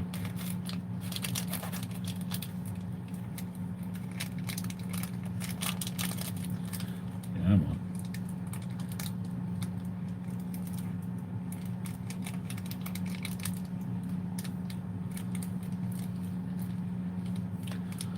My lighters, I could fish them out. I mean, I tend to use just a few, but I've got maybe 20 or so lighters, something like that, maybe more. I have showed my lighters before. But I've got a small Zippo collection, very small, maybe half a dozen Zippos, maybe 4 of them which I don't use, but I just bought them because I like them. So I wouldn't quite call myself a Zippo collector, but I do have a soft spot for them. And I almost bought the 90th anniversary, which was released. So the original 90th anniversary is sold out, but there is like a secondary one, which I'm thinking about. I had it in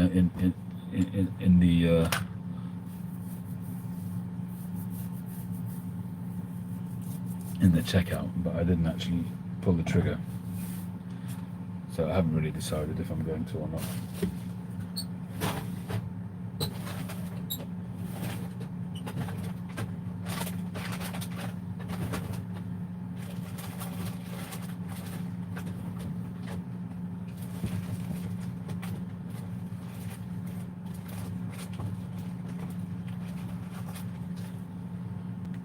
I'll show you them quickly.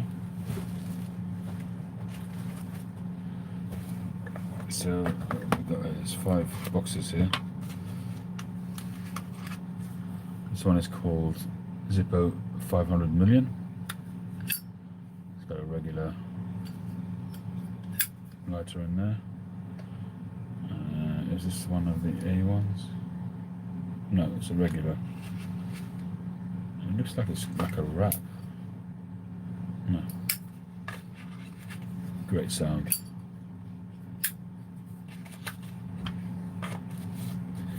I think the sound on this is pretty much iconic, as much as the what's his name, the ping on the French one. What's it called?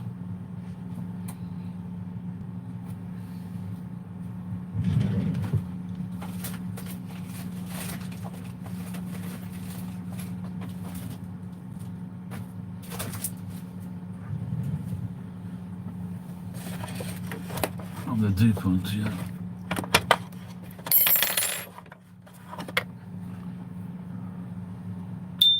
That one. Can't beat that. Oof. Like a tuning fork.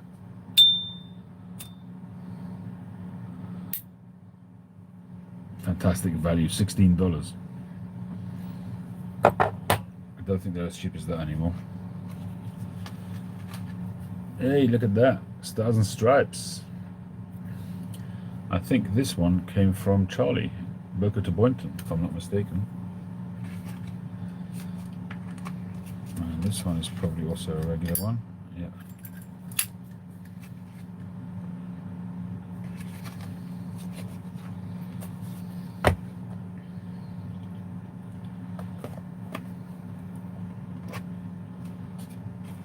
And this one was gifted to me. It says London Calling on it, YTPC. This one was gifted to me by Art from Artie's Place. He does his morning messages every day. Check him out. And this one is called, I'm not sure what it's called, but I just liked the chunk of metal that's stuck on the front of it. This one is gold bullion, and you got some gold bullion there. I kind of loved that when I saw it. So that's your safe, and you open the safe for the gold.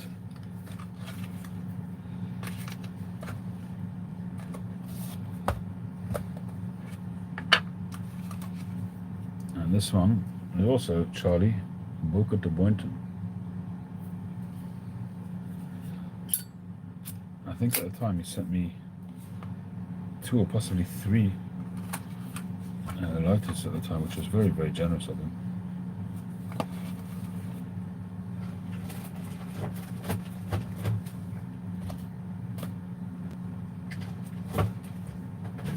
And then of course I have my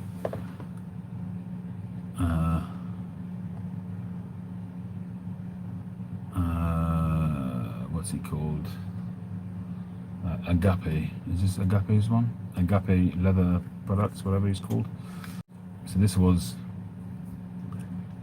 this one I got in an auction. He was raising funds to help out somebody on the YTPC, and this was leather wrapped, a regular Zippo.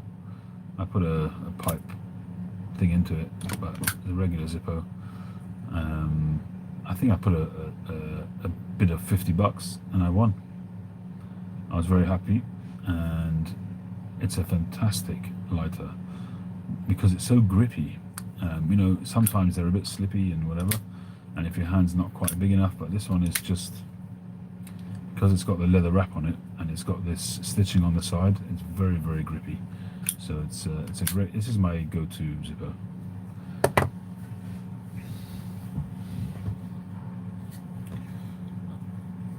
I don't think I'm going to smoke that now, it's getting late.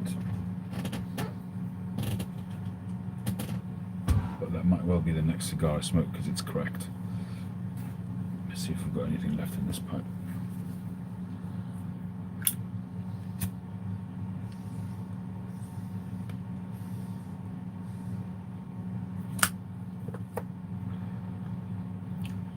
Ian Day's dad. How are you doing, Robert?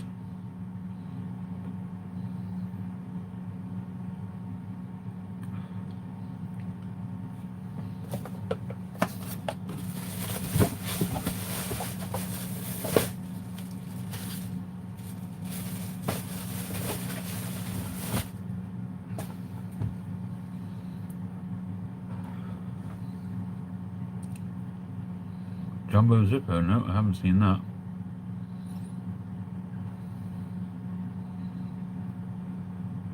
Alright, Cole, see you. The armor versions, some of mine are armor versions. I don't know if they're that much more expensive. Depends which ones you get.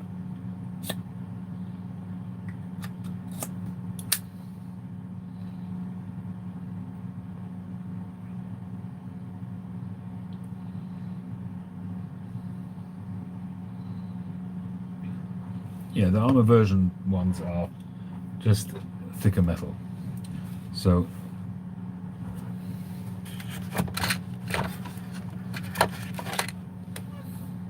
this is a Jack Daniels one. I think this one is quite old actually. This has got a genuine Zippo torch insert, and they've finally made Zippo have finally made a butane flint wheel regular lighter, soft flame lighter, so you can get a genuine Zippo soft flame butane insert. To be honest with you, in my garage, in the workshop, I've got 2 or 3 Zippo Bics, and I use that more than anything else. The Bics are fantastic. Once you get used to the idea of using them without burning your thumbs. And it's not close to blasphemy. I don't think so. I think whatever works. I usually start a pipe with a match and then move on to the Bic. Out there. Here, it'll be either another match or this Zippo. Sometimes it'll be the Peterson lighter, which I can't see right now.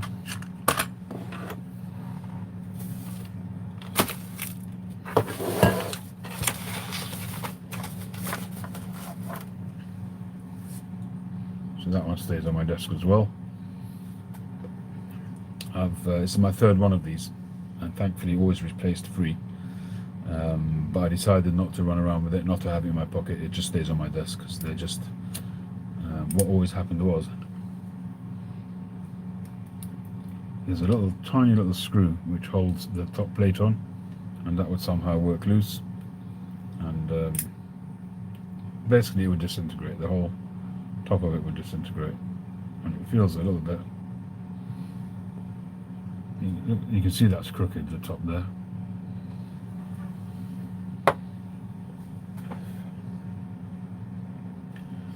In the car I have one of those long neck lighters.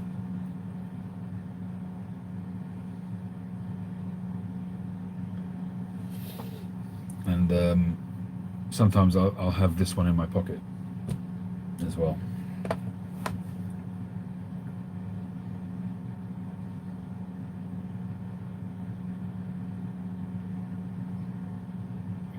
I've always wanted to get one of the old Dunhills, you know, from the Art Deco period. But those are all sort of petrol as opposed to Zippo fuel.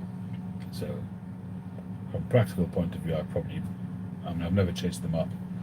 It's just too impractical.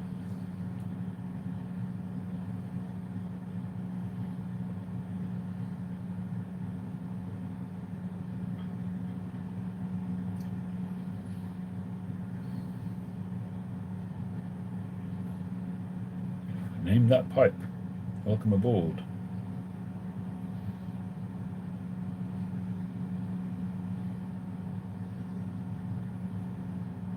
Good morning to you, sir. Are you based here or in the US or somewhere else?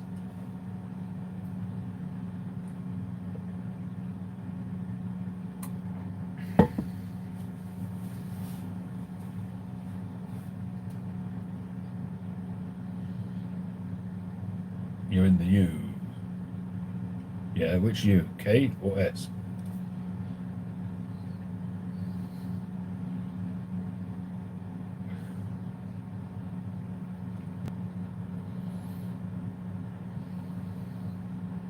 Dun dun dun. You're in the US. Welcome aboard.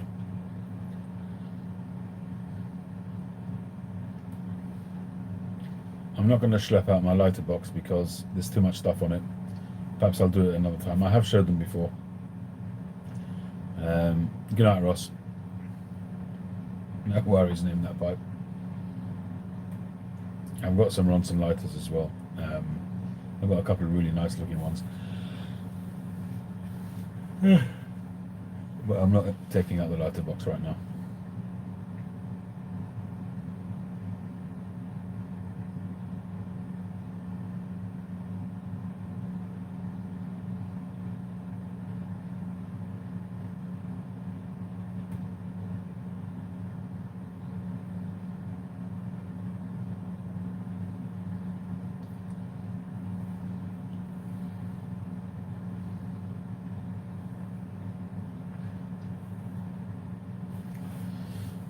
And have you tried this OMS Nightfire?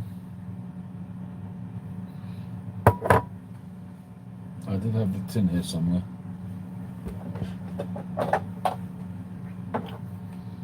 I kept the tin only because I don't know if it'll ever get re-released. OMS tobaccopipes.com Nightfire.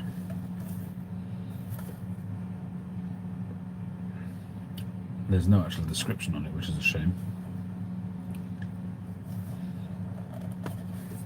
I mean, I hope it does get released, and I imagine if it does, hopefully they'll do a better label.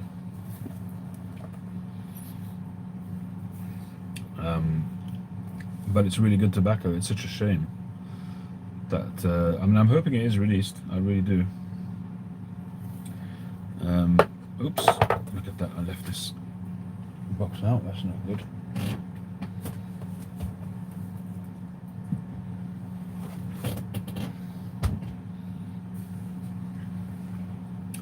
I don't have a wide range of Latakia blends.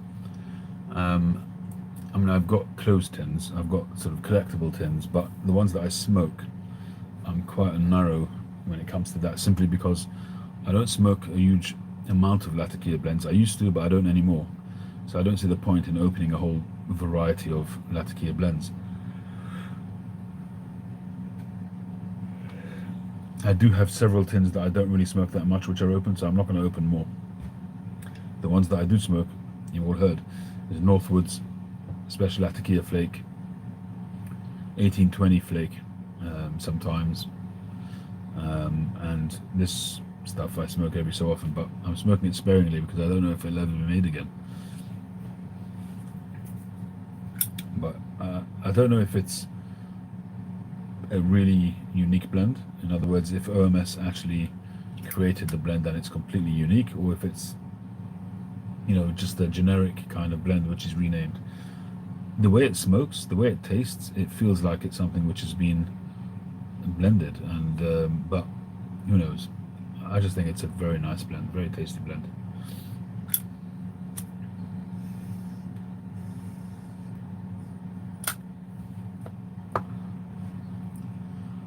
Yeah, well, Bob's chocolate is not, strictly speaking, you wouldn't call it a Latakia. It contains Latakia, but you wouldn't really call it a Latakia blend. It's kind of a kitchen sink, that one. It's got Lakeland in there as well. Virginias, it's got heavy Virginias in there. Good, you know, a good amount of Virginia.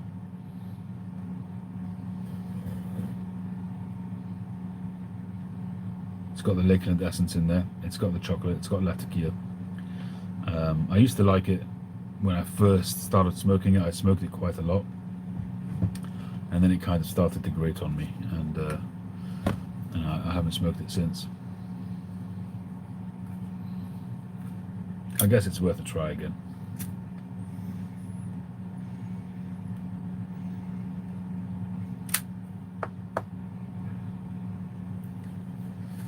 But there's only so much you can smoke, you know. And I say this many times, you know, people talk about breaking in pipes, and you know, you have to be patient with a pipe, and it takes many, many bowls to fully break in a pipe. And I guess there's no such thing as a fully broken in pipe, because it improves with each bowl. So even if you have 10 bowls, the 11th bowl is going to be better than the 10th. The 100th bowl is going to be better than the 99th bowl. You might not be able to measure that difference, but I think by definition they say that it improves with every bowl. According to Ben the Artful Codger, he reckons that you need to smoke a pipe 150 times to really consider it properly broken in. And I wouldn't argue with that. But I haven't got the time or the patience for that. Not so much time or patience. I haven't got... I don't smoke 10 pipes a day so that I can break in a pipe within a 2-week period and say that I've smoked it 150 times. I smoke 1 or 2 bowls a day. So I want those 1 or 2 bowls to be great bowls of tobacco. If it's only 2 bowls a day that I'm smoking, I want them to taste great. So I'm very fussy about my pipes. If they don't break in fairly quickly, I don't keep them. Unless there's a reason. So if it's one of my own pipes, then I'll persevere, because if it's a pipe that I've made myself and it's a shape that I've wanted and I'm very happy with it in terms of the aesthetics and the smoking, the technical smoking side of things, the internals. But if the briar is not sort of cooperating, then I'll persevere a bit with it. But if it doesn't work out, then I'll pass it on, and you know, it might be the perfect pipe for the next guy. But it's not so much being sort of lazy when it comes to breaking a pipe. It's just that I want to enjoy each pipe. I don't want to wait 50 bowls for later and have to suffer through 50 bowls of tobacco which doesn't taste nice. I don't want to do that. I'm not that dedicated.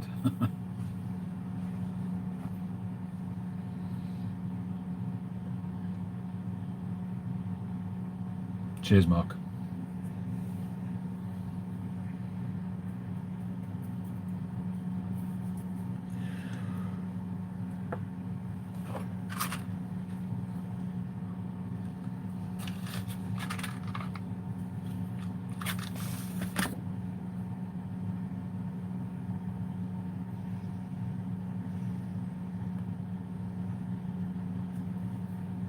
Sometimes a match is the only way to go.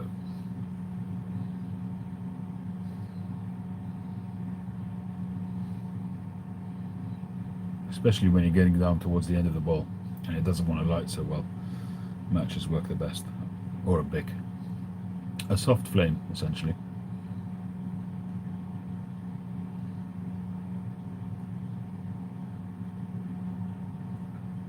And the truth is, I have the opportunity to smoke more but I don't really smoke that much when I'm working, when I'm making a pipe.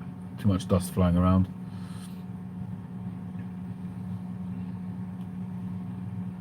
So I've got a mask on, especially when I'm shaping.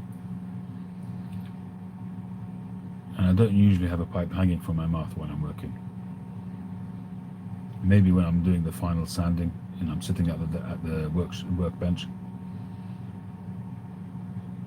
But on the lathe I don't have a pipe. On the shaping wheel I don't have a pipe. So it's really just the last section. Or maybe when I'm contemplating a block right at the beginning.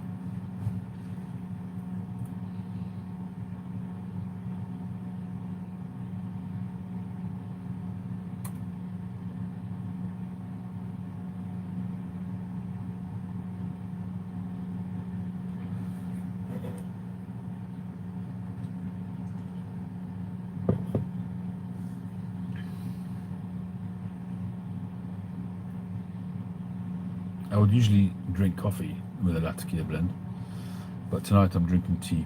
I've had enough coffee today.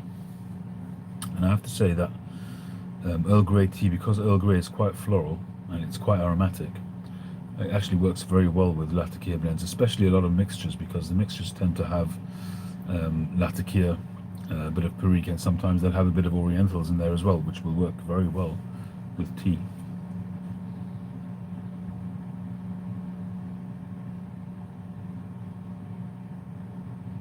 The retrohead on this blend is phenomenal. Really great flavors, sweetness, Latakia, very, very nice.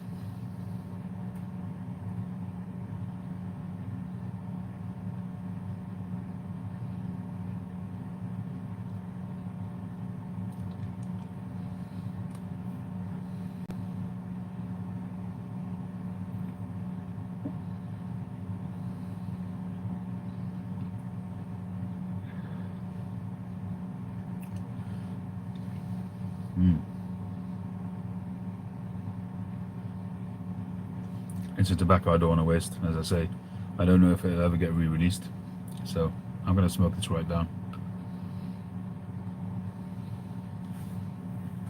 It comes in a very subtly kind of presentation, if that makes sense. I think it may well be.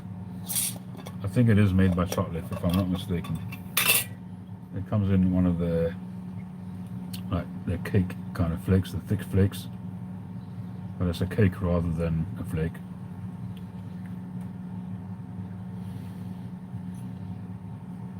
It's quite dry. It's ready to go.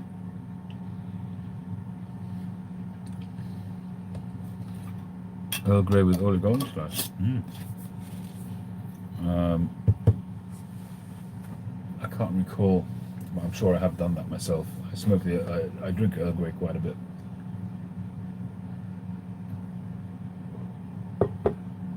I tend to drink Earl Grey when I want something to be a little bit sweeter. So during the week, if I had enough of coffee, I'll drink regular tea, PG Tips or something like that. But at night time, when I want it to be a little bit more flavorful, a little bit sweeter, and especially if I'm doing London calling or something like that, I usually go for Earl Grey. I do have a Dunhill pipe, but it's not a Berthier.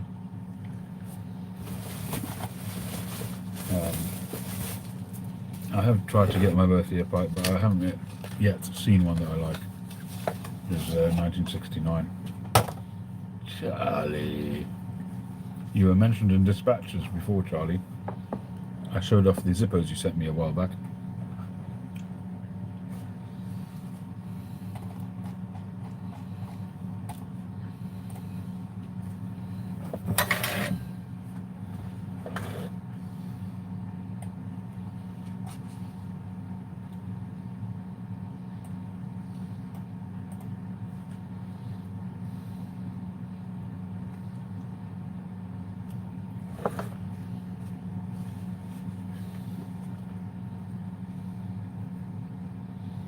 This is my Dunhill. It's a Cumberland stem, sandblasted, Dublin. with a bit of a contrast stain on there. There's a stubby Dublin.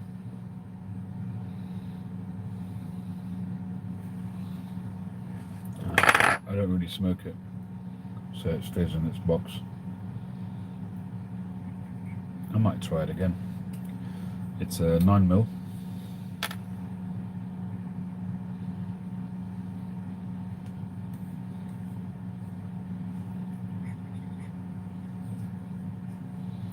It's not a birth year, no, it's a recent, it's a 2015 or 16.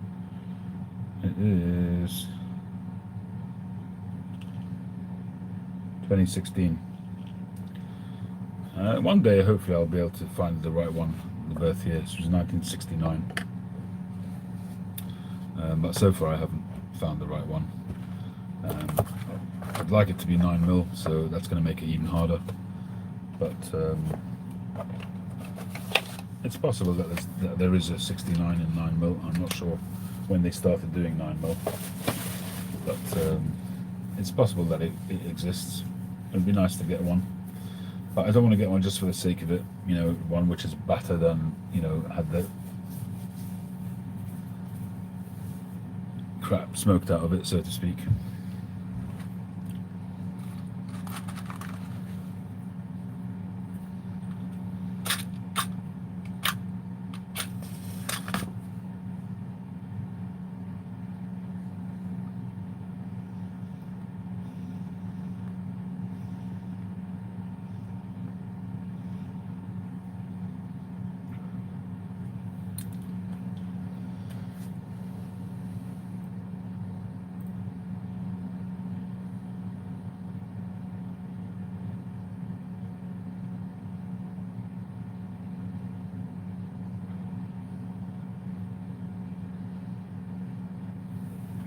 Well, I think I'll call it a night. I was ready to go at 1:30. It's now 2:15, so I'm going to say my thank yous. Thank you, Charlie. Thank you, Robert. Thank you. Name that pipe. Thank you, Mark. You've gone, I know that. Do you still get bites without a filter? Yes, I do. I use the filter because I think they are healthier, but I smoke non-filtered at times. My primary reason is the tongue bite. I was reading somewhere. I'm trying to remember where.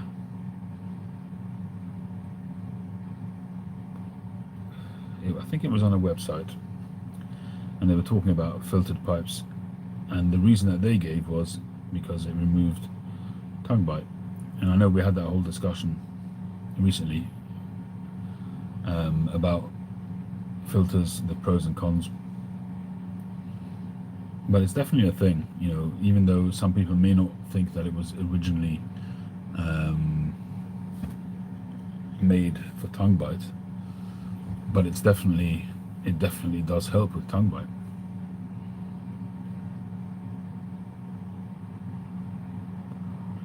Before I discovered 9mm pipes, I had my whole collection of pipes was non-filtered.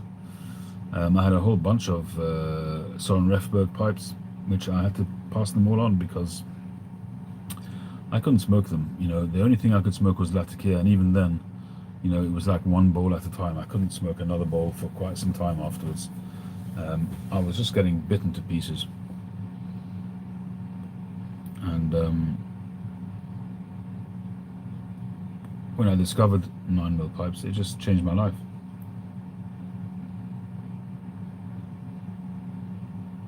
If I wouldn't have discovered 9mm pipes, I don't think I'd have become a pipe maker, because I would have probably given up pipe smoking. I'd already gone over to cigars for about a year and a half, and I hardly smoked a pipe in that time.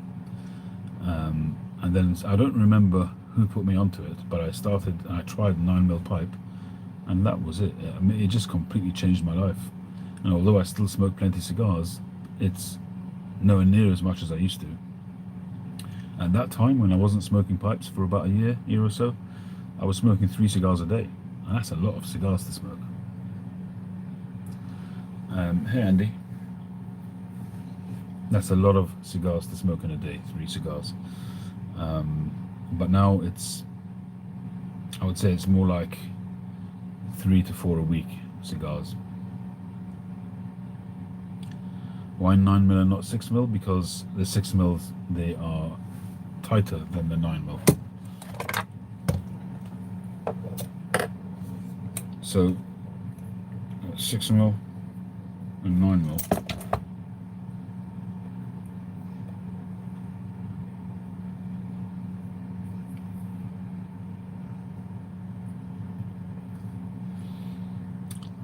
I find just a personal thing.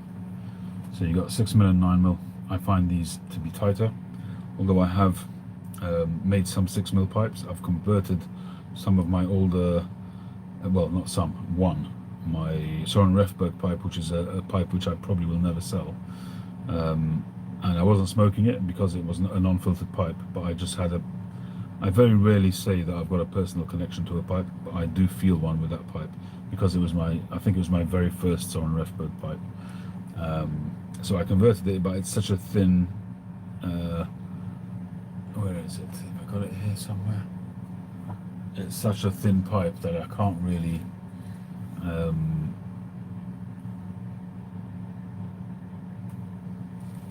that I couldn't make it 9mm, so I made that 6mm. But other than that, for me 9mm just works better. I mean, to be honest, I would like to make more non-filtered pipes, like I said, but I just find that they don't sell as well as the filtered pipe, and that's probably, I'm a victim of my own sort of niche, which is because I've been doing 9mm pipes all the time, so non-filtered smokers just don't come looking for non-filtered pipes on my website.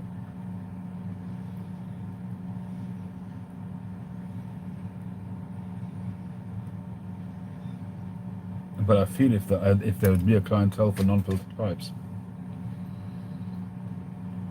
I could have a much wider array of pipe shapes that I'm making, because I could make much thinner shanked pipes.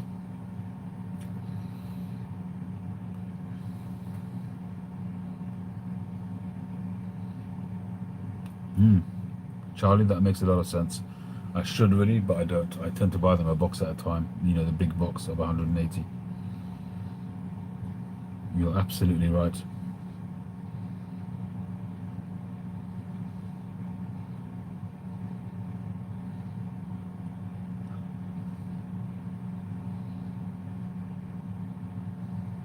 Do you smoke always with a filter, Charlie? You may have said that before. Oh, you said you use filters because they're healthier.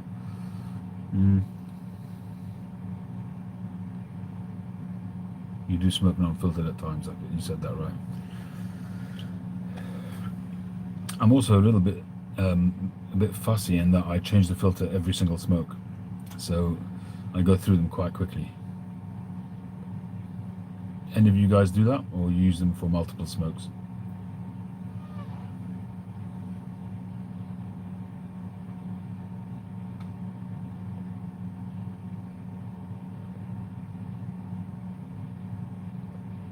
Do you find that some tobaccos you're able to smoke without a filter better than others? Or if you had to, you could get by without filters?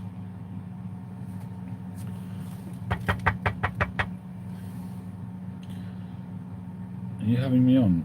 There's still unsmoked tobacco in there, so stop messing me about and just smoke like a good pipe, if you don't mind.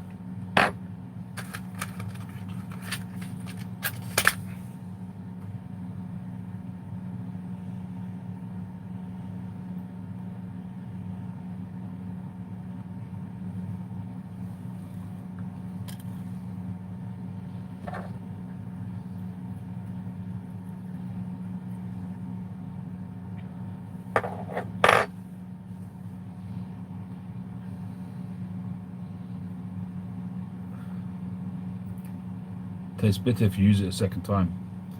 Yeah, it makes sense. I wouldn't know. I don't do it. Yeah, Robert, a lot of people tell me that. Plenty of people I know that they buy pipes, either filter or non-filters, makes no difference, and they're perfectly happy smoking a filtered pipe without a filter. It's like getting a mini reverse calabash. You got a little chamber there, which is maybe gives the smoke an opportunity to cool down a little bit, perhaps.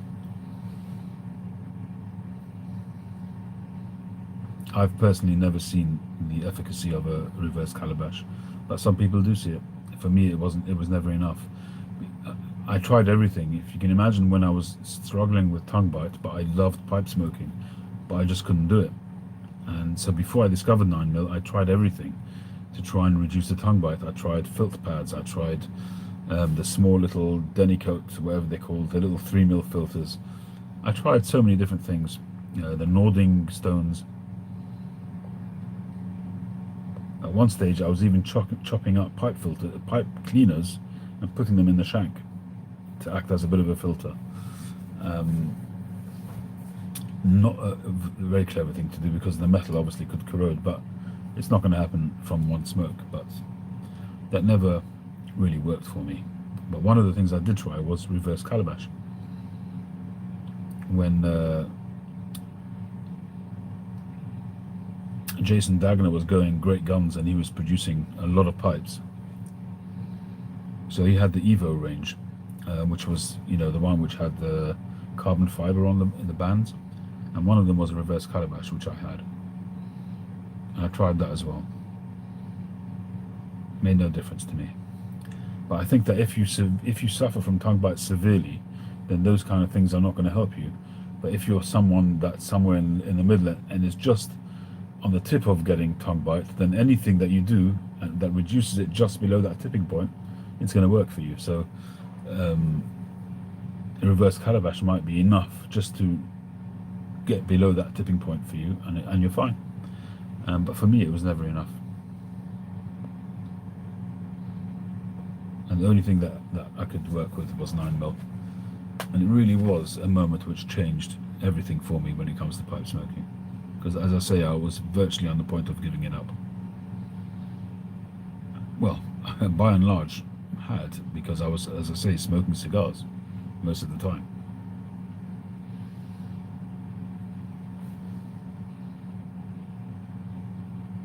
But when people ask me, I always tell them, try and smoke without. And if you can smoke without, then great. You're going to have a much greater variety of pipes that you can buy. I hear what you're saying, Charlie, in terms of the health aspects of it, but to be honest, I don't know how much difference that would make. I don't know how much tar it removes, or obviously it removes some, but you're not inhaling it anyway. Or you shouldn't be anyway. So if you're not inhaling, besides for the little bit that goes in your mouth, obviously you get that whatever happens, but besides for that little bit, you're not inhaling anyway, so there's no real reason to have a filter unless it's doing something for you. And for me, it's the tongue bite. I mean, if it gives you peace of mind health-wise, then yes, it's doing something for you, but for me, it was always about the tongue bite.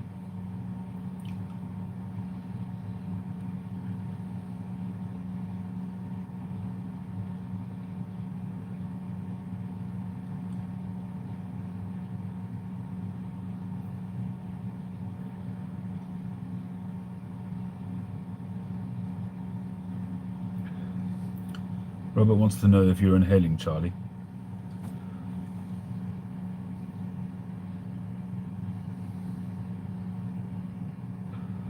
There's only two people that I would see regularly inhaling. One of them is Mike, and he told me it's just habit, he can't help it. And the other one was, what was his name? A guy who used to carve wood. What was his name now?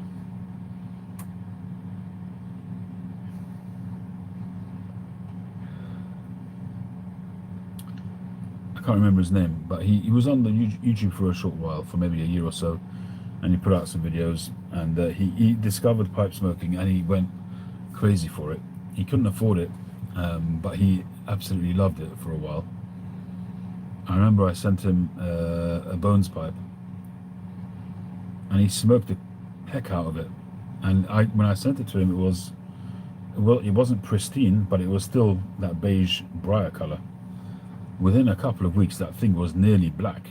You know, he smoked the absolute crap out of it, and he inhaled. I mean, he literally inhaled it like it was a cigarette. How he did it, I don't know. How he wasn't flat on his back, I don't know. Not Pipe Chronicles, no. An English guy.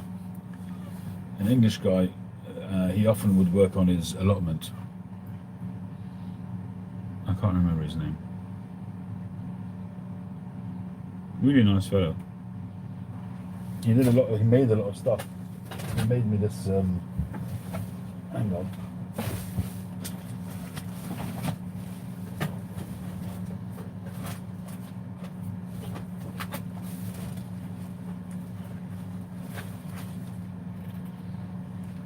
He made me this knife, and he did a lot of repurposing. So this is some guttering, which he sort of reformed and put some brass studs in.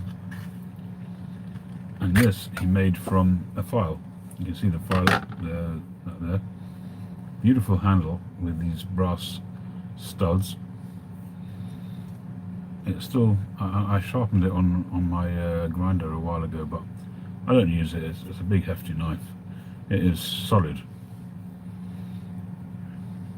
Paul Turnock, there you go. Paul Turnock, his name was.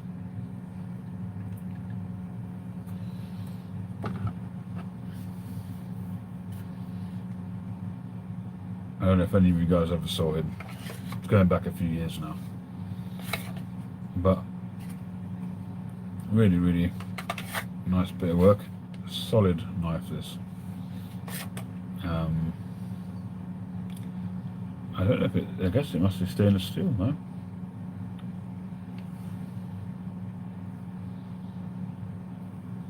Really nice workmanship there.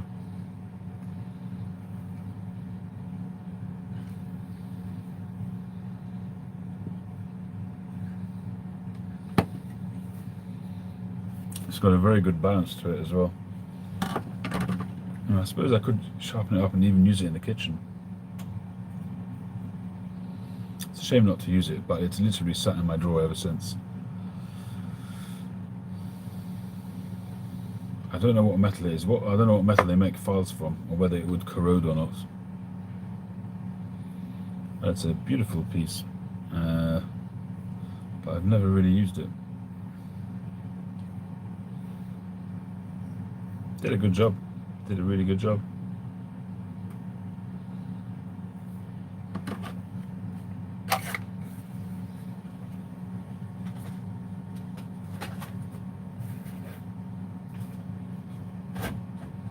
I think it's a lot safer being in my drawer, to be honest.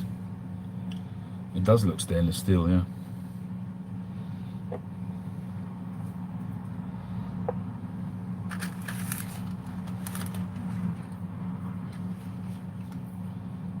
That's a patina, right?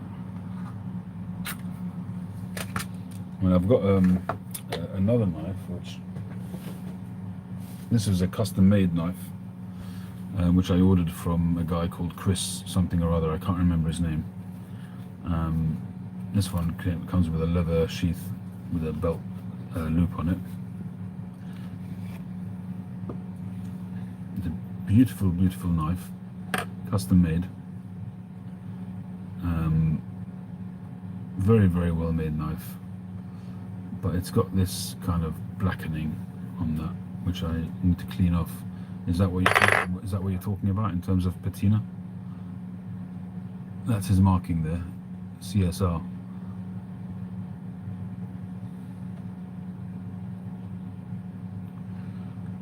You can see this beautiful stud that he put in there. And he's got the same sort of wood on the end of the paracord.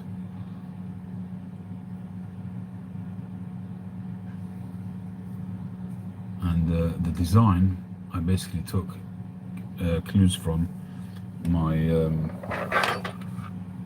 Spyderco. So the Spyderco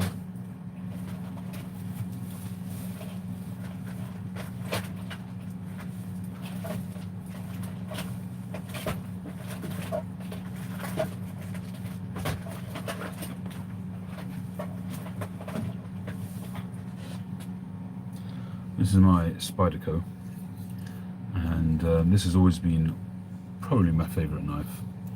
I'm not a big knife collector, but this is UK legal, so it hasn't got a locking mechanism,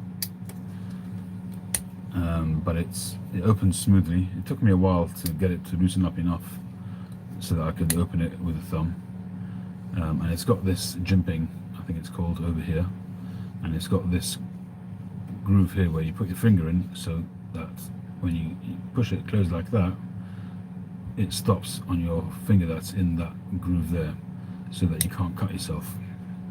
So even if because it hasn't got a locking mechanism, there is the possibility that when maybe you're cutting something, it gets caught and it could start to close. There is a notch there, so it does click into place, but it's not a locking mechanism as such. It just sort of closes against, there's like a notch in the tang there, but you've got this thing here to stop it from closing on you or cutting you. So I took my cues from that when I asked them for the design, and there you can see it's got that. Although this is a solid knife, it doesn't close. It's a tiny little blade, so I was thinking about UK with that, but the truth of the matter is, because it's not a folder, that's not legal carry anyway in the UK. And you've got this there, but he's done a beautiful design here on the jimping, so that's got a lot of grip, but it's a beautiful little knife. I just really like this. It was very sharp at one stage. It needs a bit of sharpening now. It's still fairly sharp. I can still open packages with it and stuff like that, but it's really got a little notch there for stripping wires or whatever.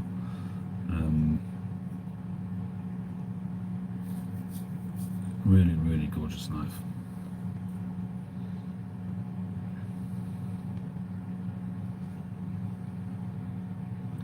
I would imagine that his stuff it costs a lot of money nowadays. There's a huge market for knives, and some knives, there's a website here in the UK called heine.co.uk, and they've got some knives there which, in the thousands. At one stage I was following some of the custom knife makers, and some of their stuff is stunning, and they sell for thousands, literally thousands and thousands of pounds.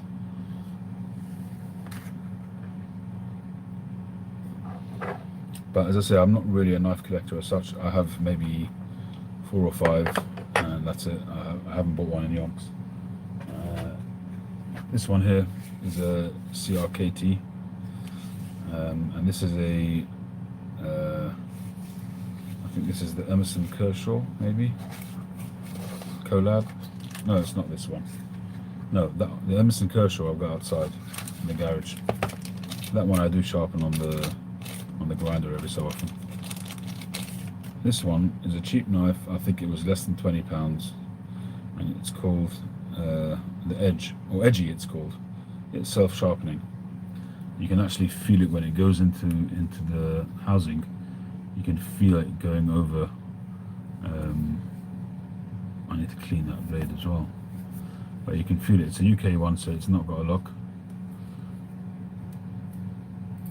I don't know if you can hear that. You probably can't hear it, but basically you can feel it going against some kind of abrasive material in there.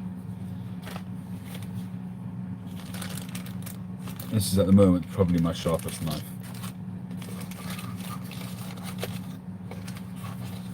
But the Spyderco, which needs sharpening, but it actually still, it's my most used knife, but it still holds a hole. It's still fairly sharp. Hey Todd.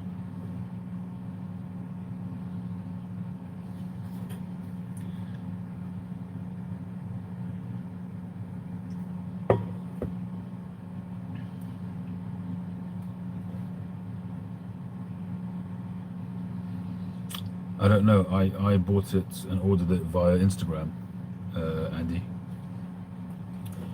and it is a good few years ago now. I just don't remember his name.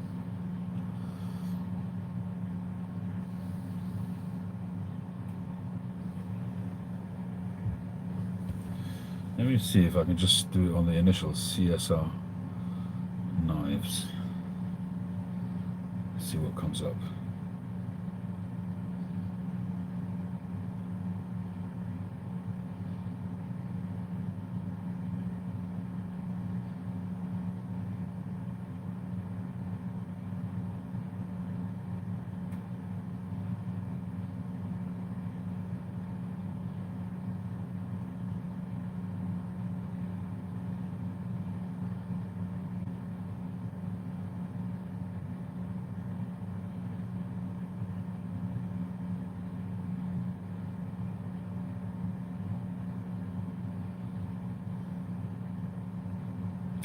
Hey, I think this is him.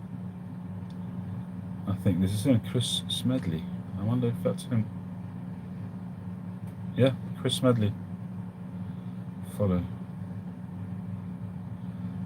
Chris Smedley, maker, general tinkering, sign making, knife making. It doesn't look, I mean, he's still got knives on there. Yeah, but he calls himself Smedley now. That's a knife he's made recently. Smedley made. Oh, I can't believe I found it. Just shows you.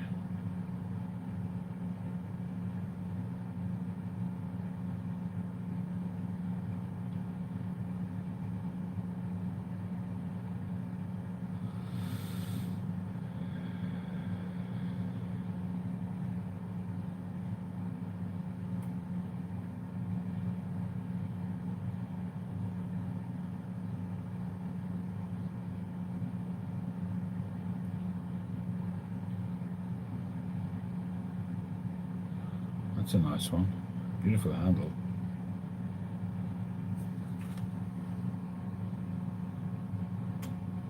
That's gorgeous.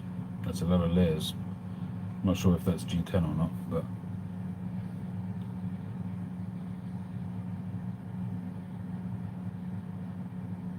very nice.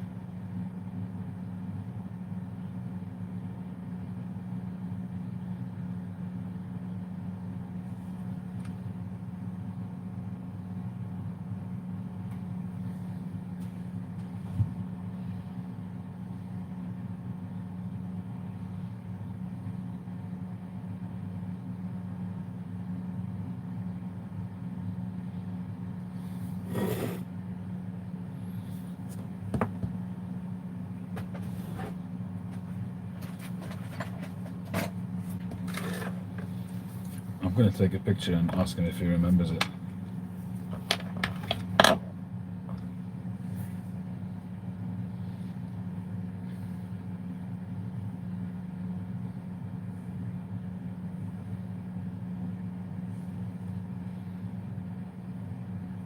Blast from the past.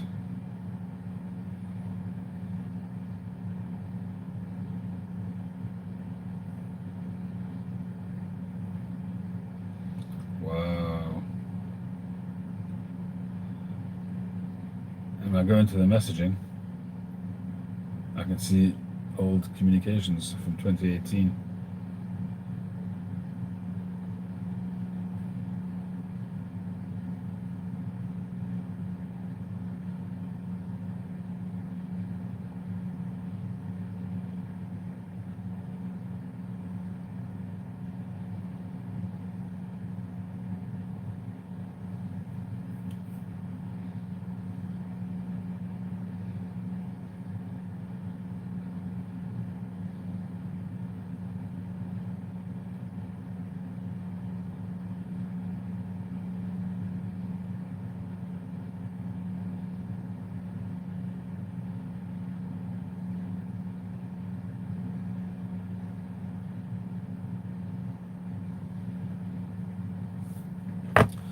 Alright people, it's time for me to go. It's now 2:45. I need to get to bed. Alright, Robert, Charlie, Todd, Andy.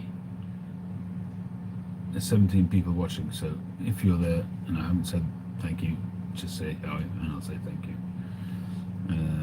Name that pipe. Rossi's gone, Mark's gone, everybody's gone, so I'm going to wish you all good night. Have a great weekend, everybody. Matthew Hipshire, you're still here, man. Wow. Nearly 3 hours. Thank you for joining me tonight. One of the longer ones. Last few London callings have been shorter, but tonight's ended up being a longer one. Thank you for joining and thank you for staying with me. And as I say, this week I'm hoping, not sure that I will, but I'm hoping to make an olive wood pipe for the first time, and maybe, I'm not sure yet, but maybe another Ramsey's will be done this week. So watch this space. Have a wonderful weekend, everybody. Catch you on the next one.